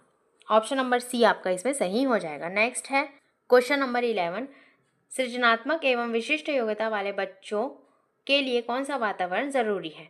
तो इसमें आपका जो सही आंसर हो जाएगा वो हो जाएगा प्रेरक और चुनौतीपूर्ण वातावरण। ऐसे बच्चे जो होते हैं वो बेहतर ही सीखते हैं जब उन्हें चुनौती और स्वतंत्रता दोनों मिले। नेक्स्ट है आपका क्वेश्चन नंबर 12। सृजनात्मक बच्चों की प्रमुख विशेषता क्या है? इसका जो सही आंसर आपका हो जाएगा वो हो जाएगा नए और अनूठे विचार उत्पन्न करना। तो ऑप्शन नंबर डी आपका इसमें सही हो जाएगा। Next question number 13। सृजनात्मक एवं विशिष्ट योग्यता वाले बच्चों को किस तरह का प्रोत्साहन चाहिए? तो यह आपका हो जाएगा सकारात्मक मार्गदर्शन और सम्मान। ऑप्शन नंबर बी आपका इसमें सही हो जाएगा। नेक्स्ट है क्वेश्चन नंबर 14। सृजनात्मक एवं विशिष्ट योग्यता वाले बच्चों के लिए कौन सा शिक्षण तरीका उपयुक्त है? तो यह है आपका अन्वेषण और परियोजना आधारित शिक्षण। ऑप्शन नंबर ए आपका इसमें सही हो जाएगा। नेक्स्ट है क्वेश्चन नंबर 15। स्वतंत्र अध्ययन इंडिपेंडेंट स्टडी का लाभ क्या है? इसका आंसर आपका हो जाएगा बच्चों को रुचि अनुसार सीखने का अवसर देता है। नेक्स्ट है आपका क्वेश्चन नंबर 16। निम्न में से कौन सृजनात्मक एवं विशिष्ट योग्यता वाले बच्चों की समस्या नहीं है? इसका आपका सही आंसर हो जाएगा सामान्य बौद्धिक क्षमता। ऑप्शन नंबर बी आपका इसमें सही हो जाएगा। ये आपके बच्चों की समस्या के अंतर्गत नहीं आते हैं। नेक्स्ट है आपका क्वेश्चन नंबर 17। सृजनात्मक एवं विशिष्ट योग्यता वाले बच्चों को क्यों समय पर उचित मार्गदर्शन की आवश्यकता होती ताकि उनकी प्रतिभा सही दिशा में विकसित हो? ऑप्शन नंबर ए ही आपका इसमें सही हो जाएगा। नेक्स्ट है बौद्धिक रूप से प्रतिभाशाली बच्चों के लिए कौन सा पाठ्यक्रम उपयुक्त है? तो वो है आपका समृद्ध और चुनौतीपूर्ण पाठ्यक्रम। नेक्स्ट है सृजनात्मक एवं विशिष्ट योग्यता वाले बच्चों के लिए परिवार का क्या योगदान होना चाहिए? तो वो आपका होना चाहिए प्रोत्साहन और सहयोग। अब आज का हमारा लास्ट क्वेश्चन आप इसमें देख सकते हैं। सृजनात्मक एवं विशिष्ट योग्यता वाले बच्चों का समाज में योगदान कैसा होता है? वो आपका होता है वैज्ञानिक, कलाकार और नेता बनकर। सृजनात्मकता वाले बच्चे होते हैं उनमें वैज्ञानिक, कलाकार और नेता बनकर ये सभी आपके योगदान होते हैं। तो ऑप्शन नंबर डी आपका इसमें सही हो जाएगा। तो सबसे पहले आप इसमें देख सकते हैं सीखने सिखाने के आधारभूत तरीके। सीखना और सिखाना क्या होता है? एक परस्पर पूरक क्रिया होती है जिसमें शिक्षक और विद्यार्थी के बीच सहभागिता से ही प्रभावी शिक्षक संभव होती है। जो सीखने सिखाने के आधारभूत तरीके हैं उसमें जो शिक्षक और विद्यार्थी होते हैं उनके बीच सहभागिता होती है, उनसे ही प्रभावी शिक्षक संभव हो पाता है। इसके प्रमुख तरीके हैं। सबसे पहला तरीका है आपका व्याख्यान पद्धति, लेक्चर मेथड। शिक्षक मुख्य भूमिका में होता है। जो व्याख्यान पद्धति, इसमें शिक्षक को महत्वपूर्ण माना जाता है। विद्यार्थियों तक विषय ज्ञान पहुंचाने का सरल माध्यम होता है। कमी जो होती है वो बच्चों की सक्रियता इसमें कम रहती है। ये आपके व्याख्यान पद्धति के अंतर्गत आती है जिसमें टीचर की प्रमुख भूमिका होती है। नेक्स्ट है इसमें प्रदर्शन पद्धति, डेमोन्स्ट्रेशन मेथड, किसी कार्य या प्रयोग को दिखाकर सिखाना। विज्ञान, गणित, कला आदि विषयों में उपयोगी। जैसे आप किसी टीचिंग लर्निंग मटेरियल के माध्यम से अगर आप किसी बच्चों को सिखाएंगे तो वो आपके प्रदर्शन पद्धति के अंतर्गत आती है। जैसे कि आप प्रैक्टिकल के माध्यम से अगर बच्चों को सिखाएंगे तो वो ज़्यादा अच्छे तरीके से सीखेंगे। नेक्स्ट है आपका प्रश्नोत्तर पद्धति, क्वेश्चन आंसर मेथड। शिक्षक प्रश्न पूछता है और विद्यार्थी उत्तर देते हैं। सोचने समझने की क्षमता बढ़ती है। जितना बच्चे आपसे प्रश्न पूछेंगे, अगर शिक्षक आपसे प्रश्न पूछता है तो विद्यार्थी उत्तर देते हैं। अगर विद्यार्थी के मन में कोई प्रश्न आता है तो टीचर उत्तर देते हैं। तो इससे जो है सोचने समझने की क्षमता बढ़ती है। इसे आपका प्रश्नोत्तर पद्धति कहा जाता है। नेक्स्ट है आपका अन्वेषण पद्धति, एक्सप्लोरेशन इंक्वायरी मेथड। बच्चे स्वयं खोज कर ज्ञान प्राप्त करते हैं। शोध व समस्या समाधान क्षमता का विकास होता है इसमें। जितना बच्चे स्वयं खोज कर किसी ज्ञान की प्राप्ति करेंगे तो वो उनके लिए ज़्यादा अच्छा होता है। नेक्स्ट है आपका समूह कार्य पद्धति, ग्रुप वर्क मेथड। विद्यार्थी समूहों में मिलकर कार्य करते हैं, सहयोग, संवाद और सामाजिक गुणों का विकास होता है। जितना आप ग्रुप एक्टिविटी करेंगे उससे उनका सामाजिक विकास ज़्यादा अच्छे से होता है। नेक्स्ट है आपका लर्निंग बाय डूइंग, क्रियात्मक पद्धति, करते हुए सीखना। बच्चों को अनुभव आधारित शिक्षा देना, जैसे प्रोजेक्ट, प्रयोग गतिविधियाँ। जितना आप एक्टिविटी कराएंगे उनके लिए, जितना वो लर्निंग बाय डूइंग के माध्यम से सीखेंगे तो ज़्यादा अच्छे तरीके से सीख पाएंगे। जितना उन्हें अनुभव प्राप्त होगा बच्चे उतना ही ज़्यादा अच्छे तरीके से सीखते हैं। अब नेक्स्ट है आपका बच्चों की सीखने की जो व्यू रचना होती है, स्ट्रक्चर ऑफ चिल्ड्रंस लर्निंग। बच्चे स्वभाव से जिज्ञासु होते हैं, वे अनुभव, अवलोकन, अनुकरण और प्रयोग से सीखते हैं। जैसे संवेदी अनुभव, इंद्रियों के माध्यम से सीखना। जितना बच्चे सेंसेस के थ्रू सीखेंगे उतना वो ज़्यादा अच्छे तरीके से सीखते हैं। नेक्स्ट है अनुकरण, मतलब कि इसका मतलब होता है नकल के माध्यम से। माता पिता, शिक्षक, मित्रों से नकल करके सीखते हैं बच्चे। अनुभव और प्रयोग, कार्य करते करते समझते हैं। समस्या समाधान, कठिनाई आने पर समस्या खोजकर सीखना। भाषा और संवाद, भाषा के माध्यम से ज्ञान का आदान प्रदान करना। खेल और गतिविधि, खेल खेल में सहज रूप से सीखना। तो ये सभी सीखने की व्यू रचना के अंतर्गत आ जाती हैं। नेक्स्ट है आपका सामाजिक क्रियाकलाप के रूप में सीखना। सीखना केवल व्यक्तिगत प्रक्रिया नहीं होती बल्कि ये एक सामाजिक क्रिया होती है। बच्चा समाज में रहकर सामाजिक नियम, परंपराएं, भाषा, मूल्य सीखता है। जैसे समूह कार्य, चर्चा, खेल, सहयोगी कार्य बच्चों को सामाजिक व्यवहार सिखाते हैं। इसमें वाइगोत्स्की का सिद्धांत आप देख सकते हैं, सीखना हमेशा सामाजिक अंतःक्रिया, इंटरेक्शन से होता है। जितना सामाजिक अंतःक्रिया होगा बच्चा उतना अच्छे से सीखेगा। नेक्स्ट है निकटस्थ विकास का क्षेत्र, ZPD, zone of proximal development में बच्चा दूसरों की मदद से सीखता है। और अगर आपने वाइगोत्स्की की थ्योरी नहीं देखी तो वो भी आप हमारे प्लेलिस्ट में चेक कर सकते हैं। सभी क्लासेस आपको हमारे प्लेलिस्ट में मिल जाएंगी। नेक्स्ट है आपका सीखने का जो सामाजिक परिप्रेक्ष्य होता है, सोशल पर्सपेक्टिव ऑफ लर्निंग जो होती है। सीखना समाज और संस्कृति की गहराई से जुड़ा हुआ होता है। जैसे संस्कृति का प्रभाव, बच्चे अपनी संस्कृति के रीति रिवाज, भाषा, विश्वास और व्यवहार सीखते हैं। संस्कृति का प्रभाव भी बच्चे पर बहुत ही अत्यधिक पड़ता है। नेक्स्ट है सामाजिक भूमिका, जैसे पुत्र, विद्यार्थी, मित्र, नागरिक आदि की भूमिका निभाकर सीखना। मूल्य और नैतिकता, परिवार, विद्यालय और समाज से नैतिक मूल्य सीखना। नेक्स्ट है सामाजिक सहयोग, समूह कार्य, चर्चा, सहयोगात्मक अधिगम, कोलैबोरेटिव लर्निंग के माध्यम से सीखना। संचार और भाषा, समाज के साथ संवाद करते करते बच्चे नई जानकारी और अनुभव प्राप्त करते हैं। तो ये सभी आपके सामाजिक परिप्रेक्ष्य के अंतर्गत आ जाए। तो दोस्तों ये तो हो गई आपकी थ्योरी। इसके बाद हम इसके MCQs को कवर करेंगे। तो साथ ही साथ आप भी इन सभी क्वेश्चन को सॉल्व करने की कोशिश करेंगे। इससे आपको पता चलेगा कि आपके कितने क्वेश्चन इसमें से सही बनते हैं। तो आज का हमारा सबसे पहला क्वेश्चन आप इसमें देख सकते हैं, सीखने सिखाने की प्रक्रिया में सबसे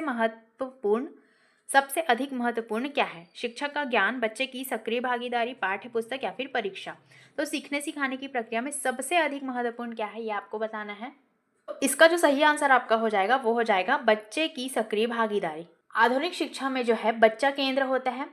जब वह गतिविधियों में सक्रिय रहता है तभी सीखना स्थायी हो पाता है। जितना बच्चा सक्रिय होगा वो शिक्षण अत्यधिक महत्वपूर्ण कहलाएगा। तो बच्चे की सक्रिय भागीदारी ही इसमें आपका सही आंसर हो जाएगा। नेक्स्ट है करते हुए सीखना किस पद्धति पर आधारित है? जो लर्निंग बाय डूइंग है वो किस पद्धति पर आधारित है? व्याख्यान पद्धति, क्रियात्मक पद्धति, प्रश्नोत्तर पद्धति या फिर पाठ्यपुस्तक पद्धति? तो जो लर्निंग बाय डूइंग है वो आपके एक्टिविटी मेथड के अंतर्गत आ जाएगी।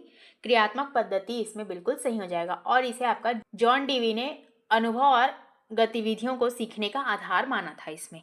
तो ये आपका इसमें सही हो जाएगा। और व्याख्यान पद्धति इसमें आपके शिक्षक की महत्वपूर्ण भूमिका होती, तो इसे भी आप इसमें याद रखेंगे।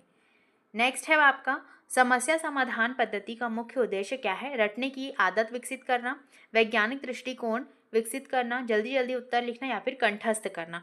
तो रटने की आदत विकसित करना ये आपका गलत हो जाएगा, कंठस्थ करना ये भी आपका गलत हो जाएगा और जल्दी जल्दी उत्तर लिखना ये भी आपका गलत हो जाएगा। इसमें जो सही जो बच गया वो है आपका वैज्ञानिक दृष्टिकोण विकसित करना। जो यह पद्धति होती है बच्चों में तर्कशीलता और आलोचनात्मक सोच को विकसित करती है। तो ऑप्शन नंबर बी आपका इसमें सही हो जाएगा। नेक्स्ट है क्वेश्चन नंबर 4, बच्चे सबसे पहले किससे सीखते हैं? विद्यालय, परिवार, शिक्षक या फिर मित्र? तो बच्चे सबसे पहले जो सीखते हैं वो परिवार के माध्यम से सीखते हैं। परिवार ही बच्चे की प्रथम पाठशाला होती है और भाषा, व्यवहार और मूल्य सबसे पहले घर से ही सीखे जाते हैं। जो भी कुछ बच्चा सीखता है वो सबसे पहले अपने फैमिली, परिवार से ही सीखता है। नेक्स्ट है क्वेश्चन नंबर 5, समूह कार्य पद्धति ग्रुप वर्क मेथड से क्या विकसित होता है? अनुशासन, सहयोग और सामाजिकता, एकल अध्ययन और मौन स्वभाव। तो इसका सही आंसर आपका हो जाएगा सहयोग और सामाजिकता। ऑप्शन नंबर बी आपका इसमें सही हो जाएगा। ये सभी क्वेश्चन बहुत ही इंपॉर्टेंट है। इसी प्रकार के क्वेश्चन आपके एग्जाम में भी पूछे जाते हैं, तो ज़्यादा से ज़्यादा आप इसे शेयर कीजिए ताकि सभी को ये क्लास मिल सके। नेक्स्ट है आपका सामाजिक परिप्रेक्ष्य में सीखना किससे जुड़ा हुआ है? पाठ्यक्रम, संस्कृति और समाज, परीक्षा प्रणाली, रटकर सीखना। इसका सही आंसर आपका हो जाएगा संस्कृति और समाज। सामाजिक परिप्रेक्ष्य में सीखना जो है संस्कृति और समाज से जुड़ा हुआ है। बच्चा समाज का सदस्य होते हुए भाषा, मूल्य और परंपराएं सीखता है। नेक्स्ट है आपका क्वेश्चन नंबर 7, वाइगोत्स्की ने किस सिद्धांत का प्रतिपादन किया है? संज्ञानात्मक विकास सिद्धांत, सामाजिक विकास सिद्धांत, व्यवहारवाद और मानवतावाद। वाइगोत्स्की के अनुसार जो सीखना होती है वो सामाजिक अंतःक्रिया से होती है, तो इसका सही आंसर आपका हो जाएगा सामाजिक विकास सिद्धांत। उन्होंने सामाजिक विकास सिद्धांत का सिद्धांत प्रतिपादन किया है। नेक्स्ट है आपका निकटस्थ विकास का क्षेत्र ZPD किसे संबंधित है? पियाजे, वाइगोत्स्की, स्किनर और थॉर्नडाइक। तो ये आपका संबंधित है वाइगोत्स्की से, जिसमें बच्चा कठिन कार्य जो होती है उसे दूसरों की मदद से ZPD में सीखता है। नेक्स्ट है आपका क्वेश्चन नंबर 9, सीखने का आधार क्या है? अनुभव, परीक्षा, पुरस्कार या फिर दंड। तो सीखने का जो आधार है वो आपका अनुभव, एक्सपीरियंस हो जाएगा। अनुभव के बिना वास्तविक ज्ञान संभव नहीं हो पाता है। नेक्स्ट है आपका प्रदर्शन पद्धति विशेष रूप से किस विषय में उपयोगी है? साहित्य, विज्ञान, इतिहास और भूगोल। तो जो प्रदर्शन पद्धति होती है वो विज्ञान में प्रभावी होती है, तो इसीलिए ऑप्शन नंबर बी आपका इसमें सही हो जाएगा। नेक्स्ट है आपका क्वेश्चन नंबर 11, बच्चे खाली स्लेट की तरह होते हैं, ये किसका मत है? पियाजे, लॉक, वाइगोत्स्की या फिर ड्यूवी। तो जो बच्चे खाली स्लेट की तरह होते हैं ये आपका जॉन लॉक के अनुसार हो जाएगा। ऑप्शन नंबर बी आपका इसमें सही हो जाएगा।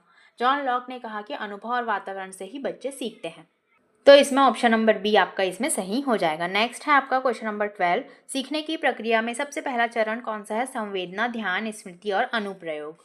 तो सीखने की प्रक्रिया में सबसे पहला चरण जो होता है वो आता है संवेदना, सेंसेशन। इंद्रियों के माध्यम से जो बच्चे सीखते हैं, मतलब कि सेंसेस के थ्रू जो उन्हें सूचना मिलती है वही आपके सीखने की शुरुआत होती है, तो ऑप्शन नंबर ए आपका इसमें सही हो जाएगा। छोटा बच्चा जो होता है वो सेंसेस के माध्यम से ही सीखता है। नेक्स्ट है बच्चे सबसे अच्छा कब सीखते हैं? केवल सुनते हैं, सक्रिय भागीदारी करते हैं, दंड पाते हैं, चुप रहते हैं। तो बच्चा सबसे अच्छा कब सीखते हैं? तो वो सीखते हैं जब सक्रिय भागीदारी करते हैं, तभी वो ज़्यादा अच्छे तरीके से सीखते हैं। नेक्स्ट है आपका सीखने की सामाजिक प्रक्रिया में कौन आवश्यक है? सहयोग और संवाद, परीक्षा प्रणाली, रटकर याद करना या फिर पुरस्कार। तो सीखने की सामाजिक प्रक्रिया में सबसे ज़्यादा है आपका सहयोग और संवाद आवश्यक है। ऑप्शन नंबर ए आपका इसमें सही हो जाएगा। नेक्स्ट है पियाजे ने किस पर बल दिया है? संज्ञानात्मक विकास, सामाजिक विकास, व्यवहारवाद या फिर दंड और पुरस्कार। तो पियाजे ने संज्ञानात्मक विकास पर सबसे ज़्यादा बल दिया है, जिसमें बच्चों की सोच और तर्क क्षमता के चरण इन्होंने बताए हैं। तो पियाजे की थ्योरी भी जिन्होंने नहीं देखी वो हमारे प्लेलिस्ट में चेक कर सकते हैं। नेक्स्ट है आपका अनुकरण से सीखना किस मनोवैज्ञानिक का मत है? बेंडूरा, पियाजे, स्किनर या फिर वाइगोत्स्की। तो अनुकरण से जो सीखना है वो बेंडूरा का मत है, जिन्होंने सोशल लर्निंग थ्योरी में बच्चा देखकर सीखता है इसके बारे में उन्होंने बताया है। नेक्स्ट है आपका सीखने का सबसे बड़ा स्रोत क्या है? अनुभव, शिक्षक, पुस्तक या फिर परीक्षा। तो सीखने का सबसे बड़ा स्रोत है आपका अनुभव। प्रत्यक्ष अनुभव सबसे प्रभावी अधिगम होता है। नेक्स्ट है आपका क्वेश्चन नंबर 18, समस्या समाधान पद्धति का प्रथम चरण क्या है? समस्या की पहचान, समस्या प्रस्तुत करना, निष्कर्ष निकालना या फिर प्रयोग करना। समस्या की पहचान जो है वो इसमें आपका सही आंसर हो जाएगा। जब तक समस्या की पहचान नहीं की जाती तब तक समाधान संभव नहीं हो पाता है। नेक्स्ट है आपका क्वेश्चन नंबर 19, बच्चों के सीखने में खेल क्यों महत्वपूर्ण है? समय बिताने के लिए, प्राकृतिक अधिगम का साधन, दंड से बचने के लिए या फिर परीक्षा की तैयारी के लिए। सही आंसर हो जाएगा प्राकृतिक अधिगम का साधन। खेल से बच्चा आनंदपूर्ण और सहज रूप से सीखता है। ऑप्शन नंबर बी आपका इसमें सही हो जाएगा। नेक्स्ट है आपका क्वेश्चन नंबर 20, सीखने का व्यक्तिगत कारक क्या है? बुद्धि, परिवार, समाज और संस्कृति। तो सीखने का व्यक्तिगत आपका कारक हो जाएगा वो हो जाएगा बुद्धि। बुद्धि, रुचि, अभिरुचि व्यक्तिगत कारक के अंतर्गत आते हैं। नेक्स्ट है आपका सीखने का पर्यावरणीय कारक कौन सा हो जाएगा? प्रेरणा, विद्यालय का वातावरण, अभिरुचि और बुद्धिमत्ता। तो सीखने का पर्यावरणीय कारक जो हो जाएगा वो हो जाएगा विद्यालय का वातावरण। ऑप्शन नंबर बी आपका इसमें सही हो जाएगा। घर, स्कूल, समाज सीखने को प्रभावित करते हैं, तो ये आपके पर्यावरणीय कारक के अंतर्गत आएगा। ये सभी कारक भी बहुत ही इंपॉर्टेंट है, इनसे भी आपके क्वेश्चन पूछे जाते हैं। नेक्स्ट है, बच्चों की व्यू रचना में कौन सा शामिल नहीं है? अनुभव, अनुकरण, परीक्षा परिणाम या फिर खेल। बच्चों की व्यू रचना में कौन सा शामिल नहीं है, ये आपको बताना है। तो जो शामिल नहीं है वो आपका है परीक्षा परिणाम। बाकी ये सभी शामिल होते हैं, क्योंकि परीक्षा परिणाम मूल्यांकन है और सीखने की रचना का भाग नहीं है ये। नेक्स्ट है आपका, ड्यूवी ने किस पर बल दिया है? सामाजिक अनुभव द्वारा सीखना, दंड और पुरस्कार, अनुकरण या फिर रटकर सीखना। तो जॉन ड्यूई ने किस पर बल दिया है? तो वो दिया है सामाजिक अनुभव द्वारा सीखना। ऑप्शन नंबर ए आपका इसमें सही हो जाएगा। ड्यूई के अनुसार शिक्षा जो है जीवन और समाज से जुड़ी हुई है। नेक्स्ट है आपका क्वेश्चन नंबर 24, सीखने की प्रक्रिया कब सबसे प्रभावी होती है? शिक्षक ही बोले, जिसमें बच्चा सक्रिय रूप से जुड़े, परीक्षा ली जाए या फिर अनुशासन कठोर हो। तो सीखने की प्रक्रिया सबसे अधिक प्रभावी कब होती है? जब बच्चा सक्रिय रूप से जुड़ता है। सक्रियता से बच्चा जो है वो गहरा ज्ञान प्राप्त करता है। ऑप्शन नंबर बी आपका इसमें सही हो जाएगा। नेक्स्ट है आपका क्वेश्चन नंबर 25, सामाजिक अधिगम सोशल लर्निंग थ्योरी किसने दी है? तो ये आपकी दी है बेंडूरा ने, जिसमें प्रत्यक्ष अनुकरण और मॉडलिंग पर उन्होंने जोर दिया था। नेक्स्ट है आपका क्वेश्चन नंबर 26, सीखने का सबसे अच्छा तरीका क्या है? तो वो आपका हो जाएगा अनुभव और क्रियात्मक कार्य करते हुए सीखना सबसे स्थायी और गहरा होता है। ऑप्शन नंबर बी आपका इसमें सही हो जाएगा। नेक्स्ट है आपका, लास्ट के कुछ ही क्वेश्चन बच गए हैं, तो लास्ट तक आप इसमें ज़रूर बने रहेंगे। नेक्स्ट है, शिक्षण में सहयोगी अधिगम का मुख्य उद्देश्य क्या है? व्यक्तिगत अध्ययन, सहयोग और साझा अधिगम, दंड देना या फिर मौन। इसका सही आंसर आपका हो जाएगा सहयोग और साझा अधिगम। समूह कार्य और सहयोग से बच्चे ज्ञान साझा करते हैं। ऑप्शन नंबर बी इसमें आपका सही हो जाएगा। नेक्स्ट है, बच्चा स्वयं खोज करता है और सीखता है, ये किसकी मान्यता है? तो ये है आपके पियाजे की मान्यता। पियाजे ने कहा कि बच्चा सक्रिय खोजी होता है, जिसमें बच्चा स्वयं खोज करता है और सीखता है। तो ये पियाजे के अकॉर्डिंग इन्होंने बताया है। नेक्स्ट है, सीखना किस प्रकार की प्रक्रिया है? एक बार की प्रक्रिया, सतत और आजीवन प्रक्रिया, परीक्षा तक सीमित या फिर जन्मजात प्रक्रिया। सीखना जो होती है वो सतत और आजीवन प्रक्रिया होती है, continuous and life long process. सीखना जन्म से मृत्यु पर्यंत तक चलती है। तो ऑप्शन नंबर बी आपका इसमें सही हो जाएगा। अब आज का हमारा लास्ट क्वेश्चन आप इसमें देख सकते हैं, बच्चा समाज में रहकर सीखता है, यह किसका दृष्टिकोण है? वाइगॉत्स्की, पियाजे, बेंडूरा या फिर स्किनर। तो वाइगॉत्स्की ने ही कहा है कि बच्चा समाज में रहकर सीखता है। सामाजिक अंतःक्रिया को ही इन्होंने शिक्षा का आधार बनाया था। तो ये जो कथन है वो आपके वाइगॉत्स्की के अनुसार हो जाएगा। तो ऑप्शन नंबर ए आपका इसमें सही हो जाएगा। तो दोस्तों, आज की ये क्लास आपको कैसी लगी कमेंट में ज़रूर बताएंगे, और ज़्यादा से ज़्यादा आप इसे शेयर कीजिए ताकि सभी को ये क्लास मिल सके। और जिन्होंने भी हमारे चैनल को सब्सक्राइब नहीं किया है वो सब्सक्राइब कर लीजिए, क्योंकि यहाँ पर आपको बिल्कुल फ्री क्लासेस प्रोवाइड की जा रही हैं, और ज़्यादा से ज़्यादा आप इसे शेयर कीजिए। तो चलिए मिलते हैं ऐसे ही नेक्स्ट क्लास में, तब तक के लिए thank you and take care.